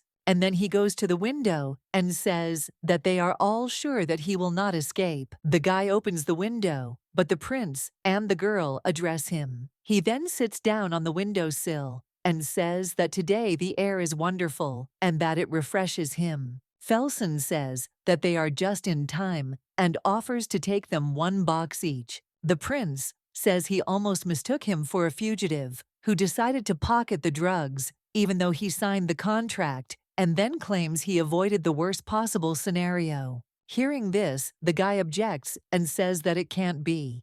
And at that moment, he realized that the exit was guarded and considers them vile aristocrats. The girl says that if you think about it, she didn't apologize properly. And then she says that she's glad he understood everything correctly, but she still thinks that the way he was dragged here wasn't particularly polite or correct. Felston says everything is fine, and as the Duke said, he came here on his own 2 feet, and if it comes down to it, he doesn't blame anyone. Adelia thanks him for his understanding, and then welcomes him into the great ducal family. At this time, the prince is sitting by his father's bed. The Duke says that His Majesty is still unconscious, and then asks about the antidote. Kartzer replies that the antidote is excellent, and according to forecasts, he will be able to return to work in a week, but he needs to rest a little longer. Hearing this, the Duke says that it is a relief, and the young gentleman claims that he has an interesting daughter because he believes that if it were not for her, they would not have seen the antidote. Theos reminds that he also personally volunteered to accompany her. The prince explains that it was a fascinating experience for him. At this time, the main character says that they met again in the temple. And at this time, she thought that she did not even imagine that she would meet this man here again. Adelia asks Norbert if he had a good rest. The blacksmith says that he heard that the lady had traveled a long way to get the ingredients for the antidote. The main character shows him a box and says that she has medicine for Diona, and then says that she will personally deliver it and asks if he will go with her. The girl says that if they are lucky, they will even say hello to Diona if she wakes up. The young lady says that she is Adelia Esther who greets Archduke Freyer, and at that time, she thought that if she met him, then it was bad luck. Sword asks his sister what to do with the aura. She thought about suppressing it as much as possible. The girl understands that this time there is no way to wait for a distraction, and she hopes that he will leave before the aura particles leak out. The little girl says that she is glad to see him in good health. Hearing this, the Archduke smiles and thanks. The young gentleman asks her why she came to the temple without her father and brother. She replies that her friend is in this place, and then asks what brings his Archduke here. Norbert turns to the lady and says that the job is done, and then apologizes for disturbing her. At this time, the main character looked at the Archduke, and she does not understand why he has such a reaction, and assumes that he himself was trying to recruit Norbert. The young gentleman asks if the sweet, kind Lady Esther is helping a poor commoner with treatment. After all, he thought that such privileges were not thrown away. Adelia explains that the temple was not against it. And besides, this man is officially included in the staff of the duchy. She claims that it is not a matter of personal sympathy, since he will help strengthen the position of their family. The Archduke smiled and said that she was a smart young lady and should understand that bringing someone unknown into the family could have consequences. The gentleman claims that she never knows what dirty business they might be involved in. She says that as expected, he is a true hero of his era. Adelia claims that he is right, because he understands that he never knows when and where and how something might happen. Then she says that something unexpected suddenly happens, and he loses everything he had. The girl claims that only Kronos knows the future. Suddenly, the main character saw his evil intentions. But the father stands in front of his daughter and asks what he is doing. The Duke asks if this is how Theos greets important people. Then he explains that he knows he misunderstood, but claims he did nothing. The Duke asks if he understood correctly, and then says that he does not know what his daughter did, that he even released an aura to suppress her. Theos says that he hopes that the Archduke will show mercy and forgive her. At this time, the little girl thought that this man is scary, but Daddy is great. She thinks that the pride of the Accidum is beyond measure. The main character understands that he will never admit that he lost his temper because she called him a hero of a fallen era. Frey says that he forgives the young lady Esther. The father looks at the girl and says that it seems to him that the child's weak body cannot withstand the onslaught of their auras, and then he apologizes and says that they are forced to leave them. The father turns to his daughter and says that he hopes that his appearance has not complicated the situation. Adelia turns to Norbert and asks if he is absolutely sure that it was not his fault. Then she says that she is grateful to her father that everything was resolved safely. At this time, the main character thought that apart from Accidum's sour face, they had won anyway. Dad asks the girl if she feels well and also wonders if Duke Frey did anything bad to her. The daughter replies that she would not have kept silent if it had come to that, and she thinks that she just got nervous. She asks how Diona is. Norbert says that unfortunately, he only quietly brought medicine and flowers, and then he says that just looking at her face makes him feel better. The girl says that she is sure that next time Diona will definitely get up herself and happily greet him. The blacksmith says that this must happen, and he is sure that it will. The next day in the Archduchy of Frey, the young lord asks if they want to say that the crown prince contributed to the closure of his arena. Frey claims that the assassination attempt failed, and now they have successfully obtained the antidote with this girl. The servant asks for forgiveness and explains that he has nothing to justify himself with. The young gentleman asks how many years of preparation were wasted. The lady asks if the girl who still had milk on her lips beat him. He says that it is not proper for a duke to throw away his aura so thoughtlessly. The woman tells him to calm down, and then asks if he remembers why she told him to use Pole de Quine, which is so hard to get. Then she tells him that even if Plan A fails, they will need it for Plan B. The Duke claims that even if you take the antidote, it will only neutralize the toxic component. The woman says that other parts of the polodiacvin will remain in the blood for a long time. A week later, the main character announces that she is Adelia Esther, daughter of the Duke. Esther greets the son of the Rosian Empire, and she is glad that they met again. The emperor claims that it is all thanks to his and the prince's hard work. He asks if she expects any reward for her feat. The lady replies that she did not do it for the reward. Adelia says that as long as His Majesty acknowledges Esther's merits, that's enough for her. Hearing this, the emperor smiled and then turns to his friend Theos and asks what kind of education he gave his child, explaining that he is simply surprised by her words. The Duke replies that she got it from her mother. He says that he understands because she is not even shy about giving gifts to her father, and then he says that such tenderness definitely cannot be from Theos's blood Astera. This gentleman heard and did not understand how His Majesty even found out about his gift. The emperor tells the lady that he thought he would rather die from affection and Esther's than from poison. He explains that he had barely arrived when Esther was already poking him in the nose with this chain and offering to look, and he was not embarrassed that he was dying. Derek turns to his father and says that this is too much. The father says that his son has raised all the royal knights on their ears by bragging about his gift. The gentleman says that he did not think that this story would reach the emperor's ears, At this time, the girl thought that she apparently needed to spoil them with gifts more often. The sword turns to the little sister and reminds her not to forget about it either. She thought about how she would soon hang it on an elegant silver chain. The emperor says that he wanted to grant the title for this, but the duke himself knows that if the matter is made public,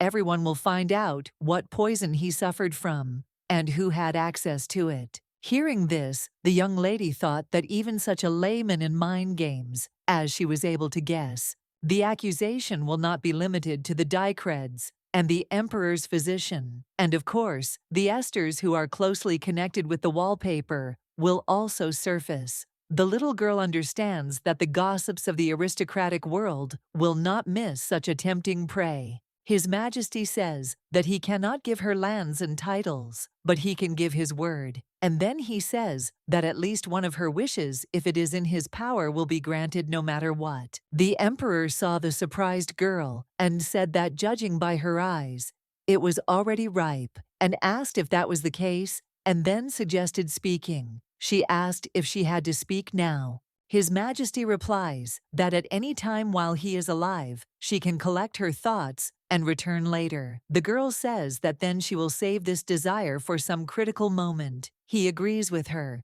The emperor turns to Derek and says that he mentioned that he would soon be going to the temple. He says that he still needs to rest and therefore suggests that the guy go. At this time, the main character thought that at least the throne of Axidum would not be so easy to get now, and she hopes that everything will be fine until His Highness the Crown Prince reaches adulthood. Diona saw her father and ran up to him. He says that in just a week she has gotten better. She claims that she can even run now without getting out of breath. The blacksmith says that she suffered so much because of her stupid father. The daughter suggests that he not say that because she knows better than anyone how desperately he fought for her life. Diona reports that His Eminence also told her that her illness was due to her divine power. She explains that he said that if she continued to train, she would become a high priest because she had enough power. The daughter says that she is afraid that this could separate them, and then says that the priests are kind, but she would like to stay with him a little longer. The father says that from now on they will spend as much time together as she wishes. Norbert turns to the main character and then thanks her with a bow. She claims that it is nothing and then asks, how about joining Esther's duchy? The blacksmith claims that he will devote himself to her. The daughter asks if that means they will stay here. He answers that she said the right thing, and the girl says that she is very happy.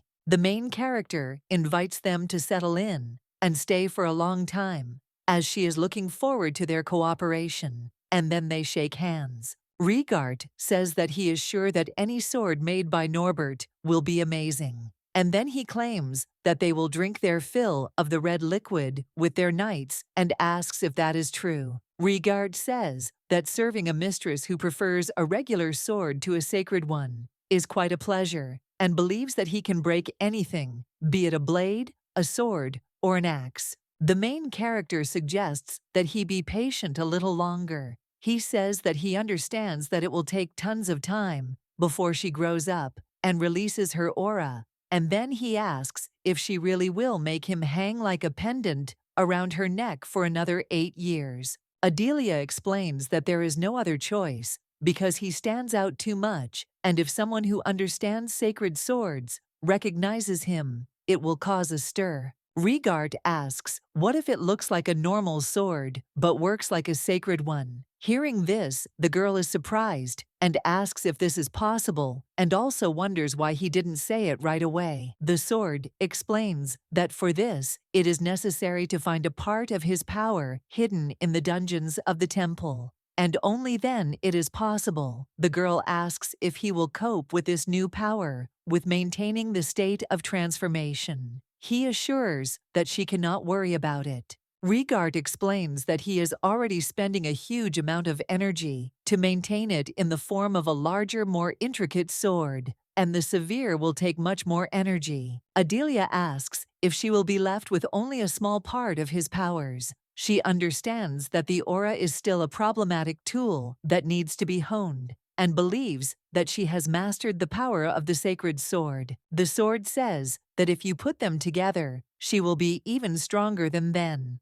The girl says that it seems she will have to return to the time of being a knight. The main character thought that if this power would help protect her father and brother, she would gladly use it. And then she suggests doing this and looking for his peace. The sword supports her and suggests going forward to search. However, the little girl objects and says that she needs to sleep first. Sword asks why. In surprise, she wonders if he has forgotten that tomorrow she has a tea party that she has been waiting for so long. The lady asks if she really came. Adelia says that she personally invited her. She thanks her for accepting her invitation and assures that they will have a magical time. The main character says that she says so that she is all in anticipation. The bride says that everyone is already waiting for Adelia. Mrs. Roselle thought that in the end, even she who had never been to a social event came. And she thinks that if only she herself does not screw up, then this will be a wonderful tea party. Caroline reflects that today is the day her father will acknowledge her. She remembers his conversation, that if she holds 10 successful tea parties, he will give her the opportunity to participate in the family business. Miss understands that today is the 10th final tea party, and she believes that if she successfully settles the case entrusted to her, she may even be appointed heir. After all, she believes that she is the only one who can defend the title of Marchioness of Rosehill, and she wants to do it no matter what. Adelia looked around in surprise and told the maid that now she understood what tea drinking was like. She saw pudding on the table and was surprised that it was there. Suddenly, a lady in a red dress comes up to the little girl and asks if she can find out her name. When she saw her, she thought that this woman was very beautiful. The girl says that she is Adelia. The lady says that she is glad to meet them because she has heard a lot about them from Carolina. The woman in the red dress says she is Viola Frey of the Duchy of Frey. The little girl says she is pleased to meet you. The lady says that she hopes that they will get along. At this time, the main character thought that this is Axidum's daughter, and she sees this person for the first time and does not understand how to behave with her. The lady says that she can just call her Viola.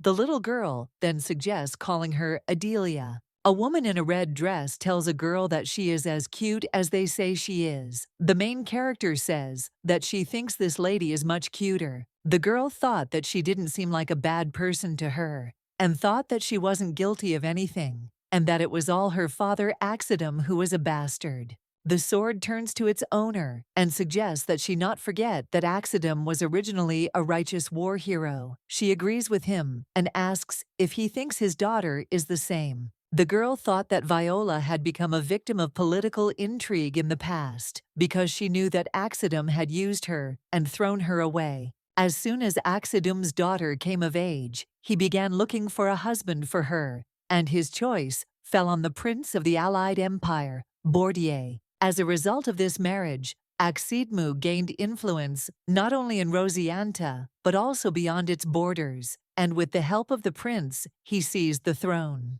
Just a year later, Viola's corpse returned to the Rosiante Empire. The funeral was lavish, but even this farewell only served as a pretext for breaking the alliance and starting a war. Carolina approaches the girls and says that she sees that everyone is having a good time. And then Viola says that she has a little surprise for them. The woman in the red dress says that her father recently gave her this magnificent horse, and she thought that they could have a little competition. Hearing this, the ladies were surprised and also became curious about what kind of competition this was. Viola explains that it will be a duel, and whoever can defeat 6 Freyer knights wins. The lady asks if it is fencing, and then asks if it is safe. The girl in the red dress says that only a gifted knight is worthy of such a fine horse, and asks if that is not so. Carolina explains that the fight will be conducted only with wooden swords, and therefore believes that no one will be hurt.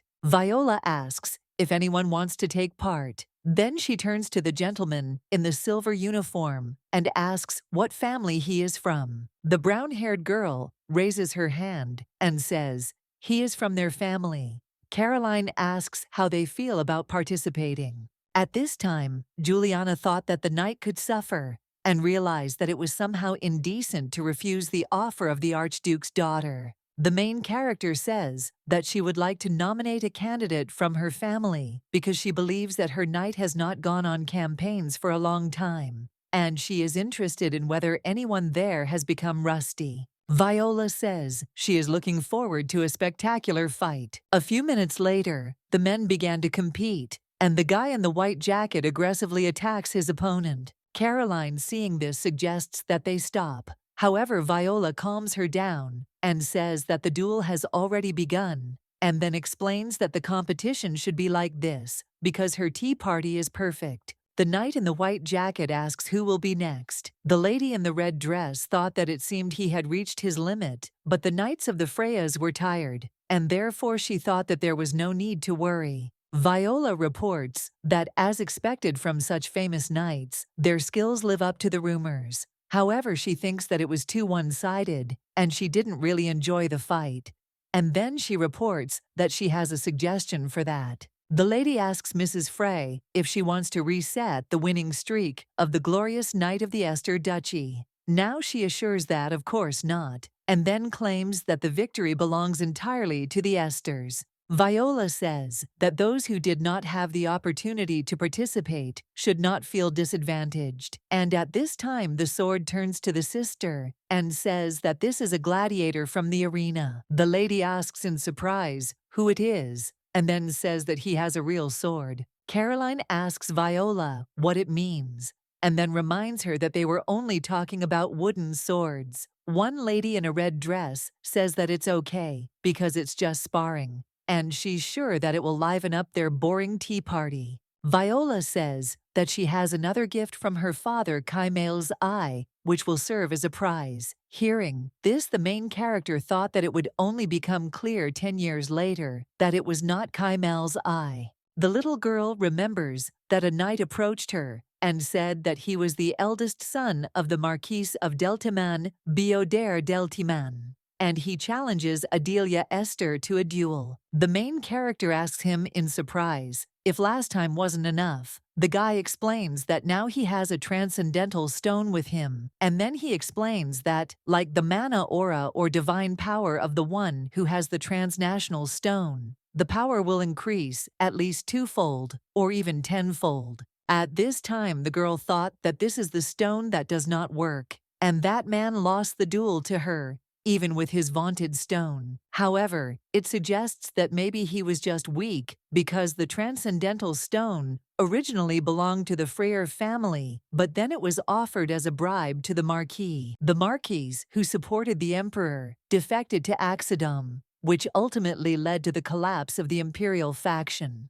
Adelia asks if she can try him out, and at that moment, she thought that she doesn't want to miss such a chance. Viola asks the little girl if it's too dangerous, and then wonders if she knows anything about fencing. Adelia explains that she planned to become a knight, and therefore suggests not to look at her appearance. And then she claims that she is sure that many of those present have heard about her. The main character says that she is a noblewoman, and she needs to learn what a lady is supposed to do, and she does not understand such basic things, and then asks if everyone says that, and wonders what a little girl can understand about fencing. And probably everyone thinks that she was enrolled in the Vientiola Academy. No, without the help of her family. The little girl asks to let her prove them wrong. The lady in the red dress asks her to think carefully, and then asks if she gets hurt. How will Caroline look the Duke in the eye? After all, he considers her responsible for the event.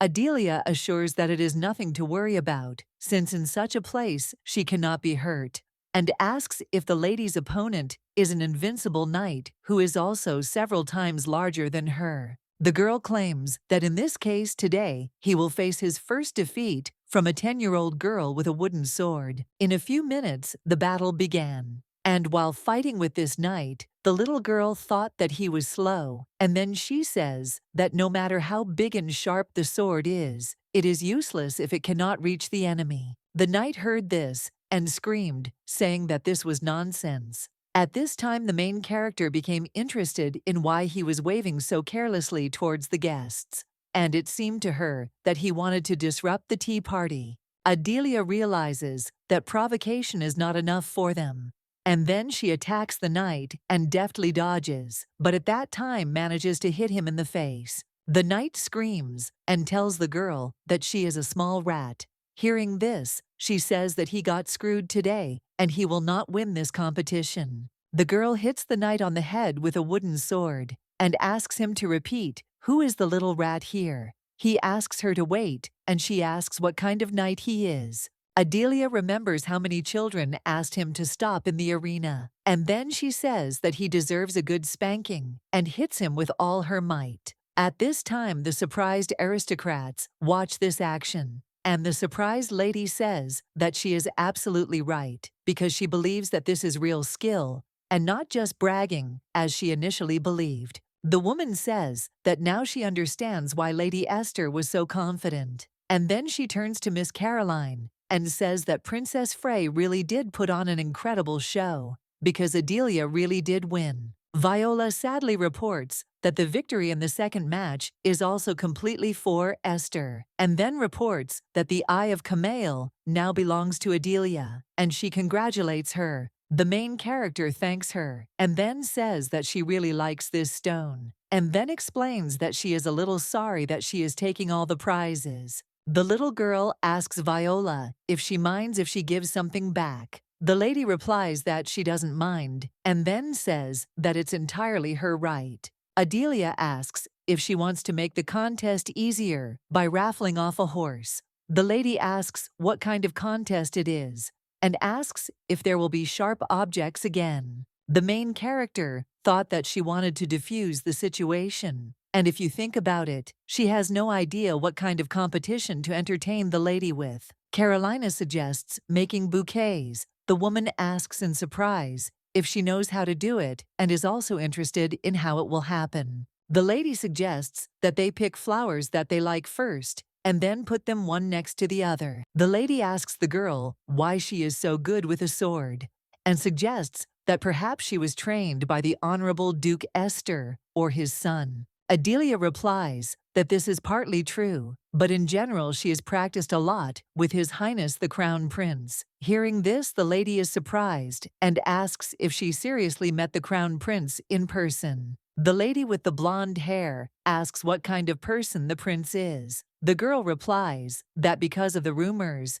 she was initially embarrassed in front of him, but after observing him, she found out that he is first of all an excellent swordsman, and he is noble, as befits an aristocrat. The main character claims that the prince is insightful as a future ruler and also wise beyond his years, and most importantly, he is incredibly handsome. The woman asks why there are so many bad rumors about him then, and then says that now she also wants to meet the crown prince in person, and asks if he will show up at the upcoming debutante ball. Sarah asks the main character if she remembers fortune-telling on flowers, and then reminds her that she got a prediction that she will be close to her betrothed. However, he is not an easy person, and she will have to be careful because happiness is not guaranteed. The woman with black hair asks if it could be His Highness the Crown Prince. Hearing this, Adelia is surprised and asks what they are talking about, and then claims that it is absolutely impossible. At the end of the event, the ladies thank the hostess and say that they had a lot of fun since they had never been to such receptions before.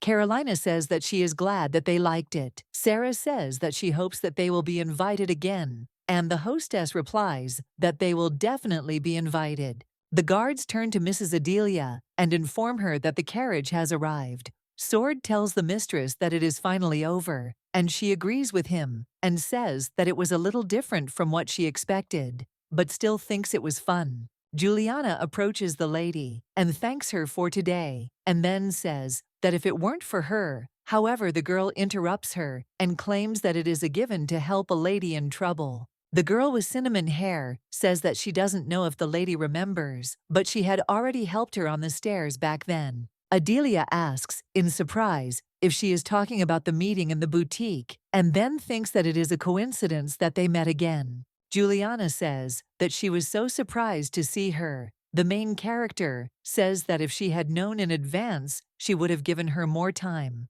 The girl calms her down and says that it's okay since she was busy herself. The lady with brown hair asks if she minds if she writes to her from time to time. The girl is surprised to hear this and then assures that she will be only glad. When Olivia left, the girl asks Riga if he saw that she made a best friend at the very first tea party. He claims that best friends do not become so easy. Caroline turns to Lady Esther and thanks her, then says that she will not remain in debt. The little girl assures that she did nothing. However, the lady claims that she helped her turn a rather difficult situation into entertainment. The lady says she should have been more assertive, and she apologizes for making the little girl interfere, and then thanks her again. Sitting in the carriage, the girl thought that this truly great thing is tea drinking. The maid says that her mistress did a great job. She replies that she has a feeling as if it was she, Sarah, who was coping with something.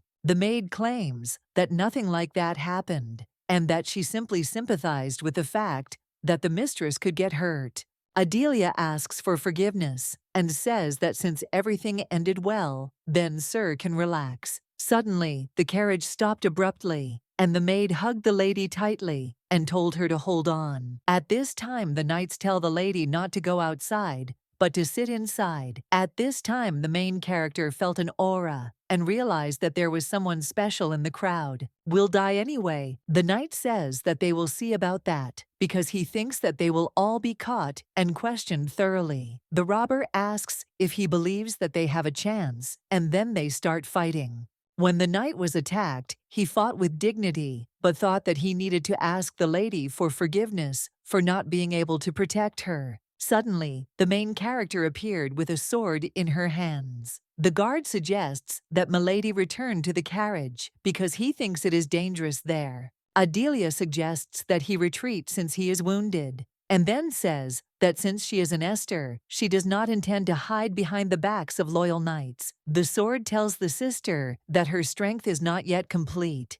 and he believes that she will not last long, and at best 10 minutes. She tells him not to worry, because she believes that 5 minutes will be enough for her. The young lady began to attack the robbers, and they asked in surprise who this girl was. Hearing this, she said that it was rude, and then she defeated them. Suddenly, the main character felt self-destruction, and she does not understand why. Now the night-screaming mistress suggests her to be careful. The little girl understands that if all three explode at the same time, everything here will go up in the air, and they won't be able to leave before the self-destruction kicks in. And she thinks that there's nothing left to do but stop him personally. And then Adelia uses her aura. Father says that 2 days have passed, and he does not understand why she still does not come to herself. Derek suggests that maybe Adele used aura in this battle. The young gentleman believes that this would explain both the fact that she single-handedly defeated 7 people and the fact that she has been unconscious for 2 days. Theos understands that everything indicates that she recklessly used the aura, and this little girl was trying to protect everyone. Diona enters Adelia's room, but the knight says that she can't go in there. The little girl asks the Duke to listen to her, and then says that the thing is that the lady saved her life, and she would also like to help her somehow, and therefore actively learn to control the divine power in the temple. Diona asks to let her help the lady this time. The Duke says that even if it doesn't work out, he won't blame her, and offers to try. The girl assures that she will make every effort, and then touches Adelia's chest and says some incomprehensible words.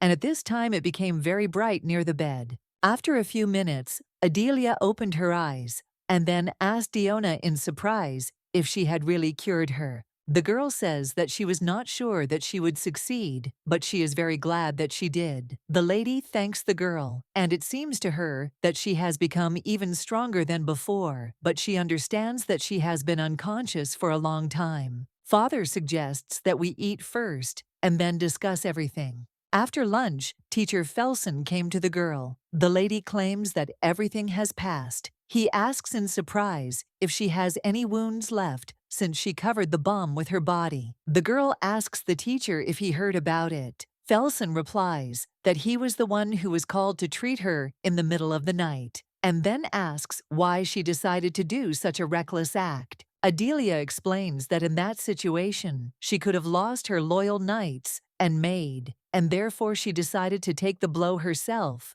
since she is much stronger and tougher than them. Felsen asked in surprise if she was stronger than them. The lady said that if she wanted to, she shouldn't believe it. He asked where it was ever seen that an aristocrat would rush into battle for the sake of a couple of subordinates. Hearing this, the main character says that she had a better opinion of him. The teacher blushed and explained that he didn't mean it that way. The girl will convince him that she is joking, and then says that she knows very well that aristocrats usually do not take common people into account, and also knows that he, the teacher, does not trust aristocrats. Adelia explains that these people almost suffered from the explosion, and they are too dear to her, and therefore she considers them simply subordinates because they are the same as her. The lady thanked the teacher for the treatment. He assures that there is no reason to thank her. The next day, Caroline came to visit the main character. She asks the little girl how she feels, and then says that she rushed right after reading the letter. The bride asks if Esther's carriage was really attacked by robbers. Adelia assures that she is completely fine, and then thanks her for coming. The Duke bids Lady Rosehill sit down. He reports that he has sent a squad of knights to the scene of the incident, but because of the explosion, there are no traces of bodies or any clues that could help them. The knights who were at the scene of the incident also could not tell anything important. The little girl says that there were beads. Derek asks in surprise what she saw. At that time, she thought about what she saw in her past life, and then she says that it was a small black bead, and it seems to activate some time after the owner's death. Theos asks Lady Rosehill if she knows anything about this, since it was she who invited Adelia, and she was the last to see her off. The young gentleman asks his father if he suspects Caroline. He replies that he himself does not want to, but circumstances force him to. The young lady says that she has some guesses, and she believes that the attackers were the Knights of Freyer, and she explains that there was simply a knight who fought with a tree in a tournament, and there is no doubt about it. Adelia suggests that maybe Viola set it all up. Hearing this, Caroline is surprised and asks why she would do something like that. After thinking for a bit, Caroline says that she doesn't think she wants her to become the heir to the Rosehill family, starting with her questionable decisions for tea parties and attempts to make her look guilty, and ending with the assassination attempt on Adelia. The bride understands that Viola does not consider her friend. The father tells his daughter that it was a very dangerous and thoughtless act, and he thinks that she should have run away from there. She agrees with him. Dad explains that he is not trying to scold her, but is simply very afraid that she could get hurt. And then he takes his daughter in his arms and says that he will take her to the room. Adelia assures that she can walk on her own. Dad says that he knows this and believes that she can walk more confidently than anyone. At this time, the main character thought that she had gone through hundreds of fights and did not consider heroism to be anything special. However, she understands that in reality she was scared, and she was afraid that she would not see her dad and brother again. The daughter says that she only recently realized that he loves her. 2 days later, the young lady claims she has no time for this. The maid cries out, asks why, and then says she thinks Master Derek's decision was right. Mouse asks why she was forbidden to train and leave the room. Sarah explains that this is called rest. However, the girl assures that rest is when it is pleasant. Suddenly, the maid announces that the crown prince is here. Meanwhile, in the Duchy of Freyer, the father tells his daughter that she has done wrong. She explains that Caroline planned to inherit the family business and become the head of the family, and then claims that in this case, the Rosehill property will not end up in the imperial treasury. Viola explains that she simply wanted the Rose Hill family property to pass into her father's hands when he becomes emperor. Then she asks how a woman can become the leader of the family. Axidum claims that she knows very well that this is impossible in their empire, and then she says that Count Esther was here and he gave them a warning. He said that bandits appeared in the forest, targeting the carriages of the nobility, and since their estate is quite close to the forest, he suggests that they be careful. Freyer asks the Duke if he has found the culprit. He replies that they only have the child's word as evidence, and that is not enough to catch the villains. Theos claims that he will find the culprit and make him pay for daring to encroach on the child of the Esther family, and therefore he advises them to be more careful. The father suggests that his daughter should get married sooner before she gets too old, and at that time, he thought about the proposal from the Prince of the Bordier Empire. Viola doesn't understand how she should marry someone whose face she has never seen, and then she asks her father if it is important now, because she thinks that now is the time to get rid of someone. The girl says that the emperor will die anyway, and as long as the Esther family, the main support of the imperial aristocrats, is alive, they will support the candidacy of the crown prince. Freyer asks what's wrong with Togo because he thinks that Count Esther is a hero. The daughter says that if a hero dies in the war and asks no one, there won't be any questions. Adelia asks His Highness in surprise what brought him here. He says that she looks quite healthy. The little girl explains that she was simply being treated very diligently, and then asks if he came because he was worried about her. Karzes does not object, but says that this is so, and then says that he was told about the incident with the explosion. He says that the Freyer family and the imperial court do not get along very well. His Majesty believes that this is a well-known fact, but the forces of both sides are so great that there will be no direct conflict without any reason. And so he thought that this could be revenge for the fact that she was close to him. Hearing this, the girl smiled. He asks, "What's funny?" Adelia asks if it means that he now believes that she is on his side. Kartzer argues that if she was put in such danger, it is logical to conclude that she is not one of them. She says that she herself did not show much respect to the Duke, and then explains that she wants to say that it is not His Highness's fault. Adelia says that he doesn't have to suffer from remorse. The prince says that he didn't think that he would be consoled, and then asks what happened between them. The girl explains that first she took part in a knightly duel, and her opponent in the competition was the knight Freyer. Kartzer says that this means that the tournament was at the instigation of the ducal family, and then asks if she won. The lady replies that of course, and then claims that he knows her. Norbert made armor for the knights, and then he says that it is not bad for him, and asks if it is so, milady. Derek says that this armor is light and durable, and does not restrict movement. At this time, the main character thought that the quality of the material is definitely high. The blacksmith turns to the girl, and then gives her a sword, and says that this dagger was created especially for her. The girl sees this, and says with delight that this is beauty. Norbert explains that he wanted to somehow repay her kindness, and then says that it is very similar to the sacred sword, and this is a mini version. At this time, Derek is sitting with his fiancée in the garden. She says that it is very beautiful here, but the young gentleman objects and says that she is exaggerating because he thinks that this place does not compare with the gardens of the Rose Hill estate. Derek says that his sister went to the tea party and he thinks she enjoyed it, and then thanks the lady for helping her create a happy memory. Carolina says that she helped her a lot. The little girl approaches them, and the bride greets her and says that she has been waiting.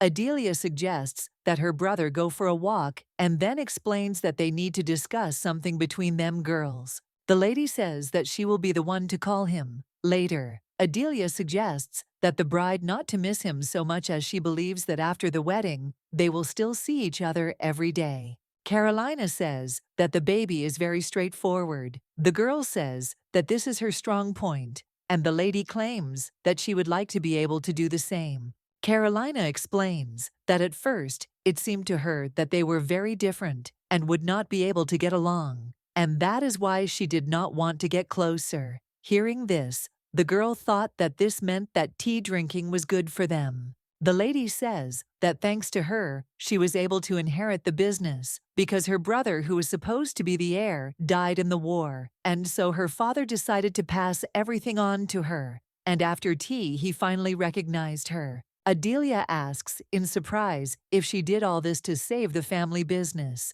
Carolina says that the little girl can say that this is not a woman's job at all, but she understands that, of course, it will not be easy. However, the main character claims that this is also a great achievement, since she believes that she became the first girl to inherit the family business. The young lady says that even if she marries his brother, her family will continue to take care of her, and therefore she believes that she should give birth to at least two, one for the Esters and one for the Rose Hills. Carolina says that this is not the conversation she planned to have when they met. Then she gives her a box and says that she wanted to give it to her as a token of gratitude. The little girl asks in surprise what it is. The lady replies that it is a product of their business, which she will soon take over, and then explains that they are engaged in the extraction, processing, and sale of precious stones. Adelia asks, in surprise, if her family really has mines where you can get atatium or planite.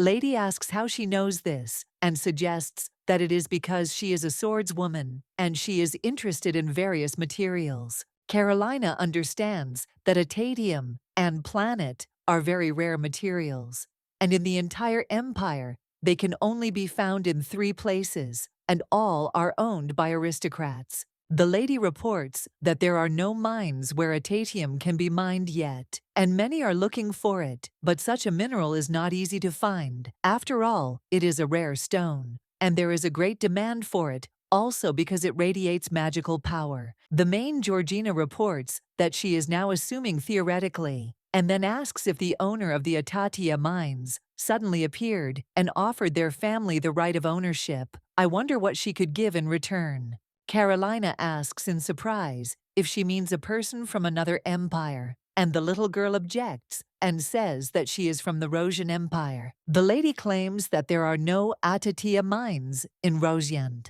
The girl explains that this is why she speaks in theory. Carolina says that she is ready to give everything she has for this right.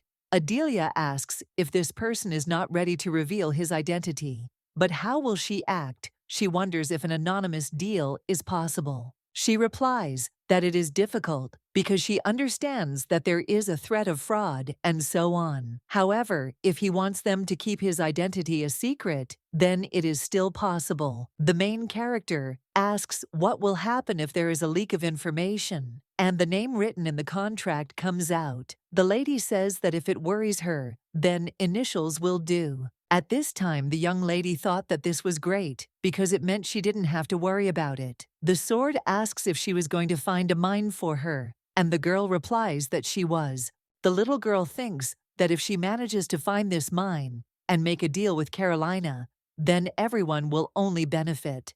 After all, she understands that they need the most other materials for armor. Adelia understands that if they can also get a vein of planite, which only aristocrats have, they will be able to weaken. Axidome. Regard tells her that she has plans for everything. The girl understands that Caroline has such a big dream and thinks that it is probably because in her past life, she did not achieve anything because of Viola. The sword reminds him that he said that these Freyers cannot be trusted. The young lady wrote a letter and told the maid to give it to Olivia. And at that moment she thought that she had not even imagined that there would be so many invitations. Adelia, while going through her letters, she saw a letter from her grandfather. He wrote that she was his favorite granddaughter, and he was wondering how she was doing. And then he said that her grandfather had already missed her. Marilda asks every day when she will be able to see her again, and then says that unfortunately she is not yet able to travel to the capital. The little girl says that she misses them too, and then continues reading the letter again.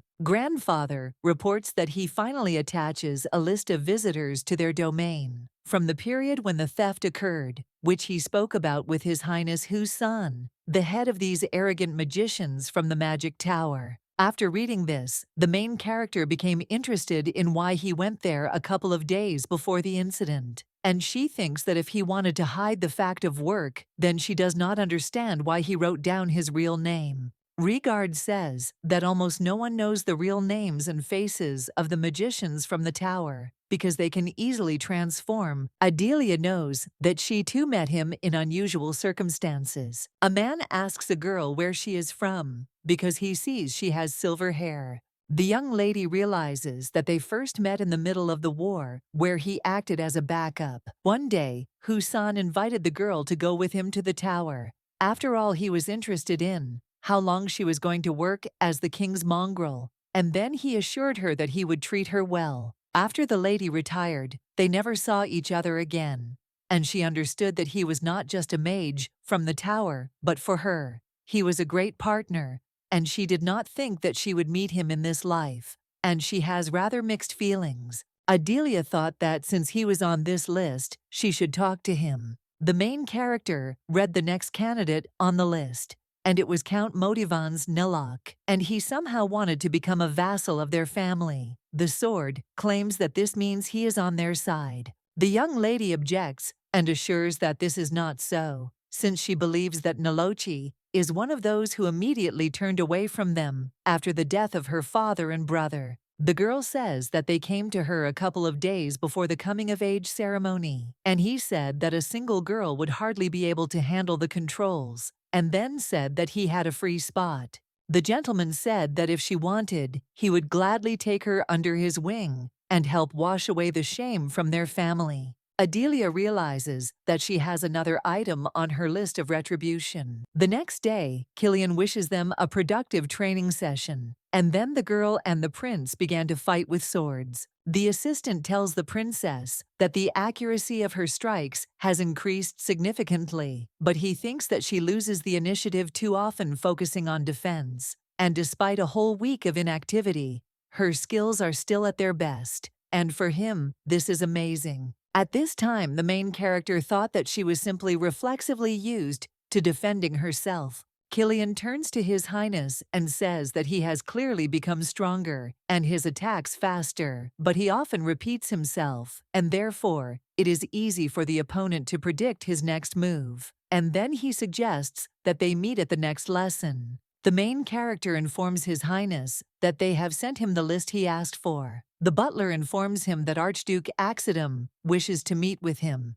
Punishment Cell asks if it is not urgent, so can it wait? And then he turns to the girl and says that he will go to him and offers her to wait in the guest room. At this time, Adelia thought that this was a sudden personal visit, and she had a bad feeling. Axidum tells the prince that they haven't seen each other for a long time, because she thinks he is very busy. His Highness says he will be brief, and then asks what lesson he would like to teach today. He replies that even if he wanted to teach him something, he is not ready yet.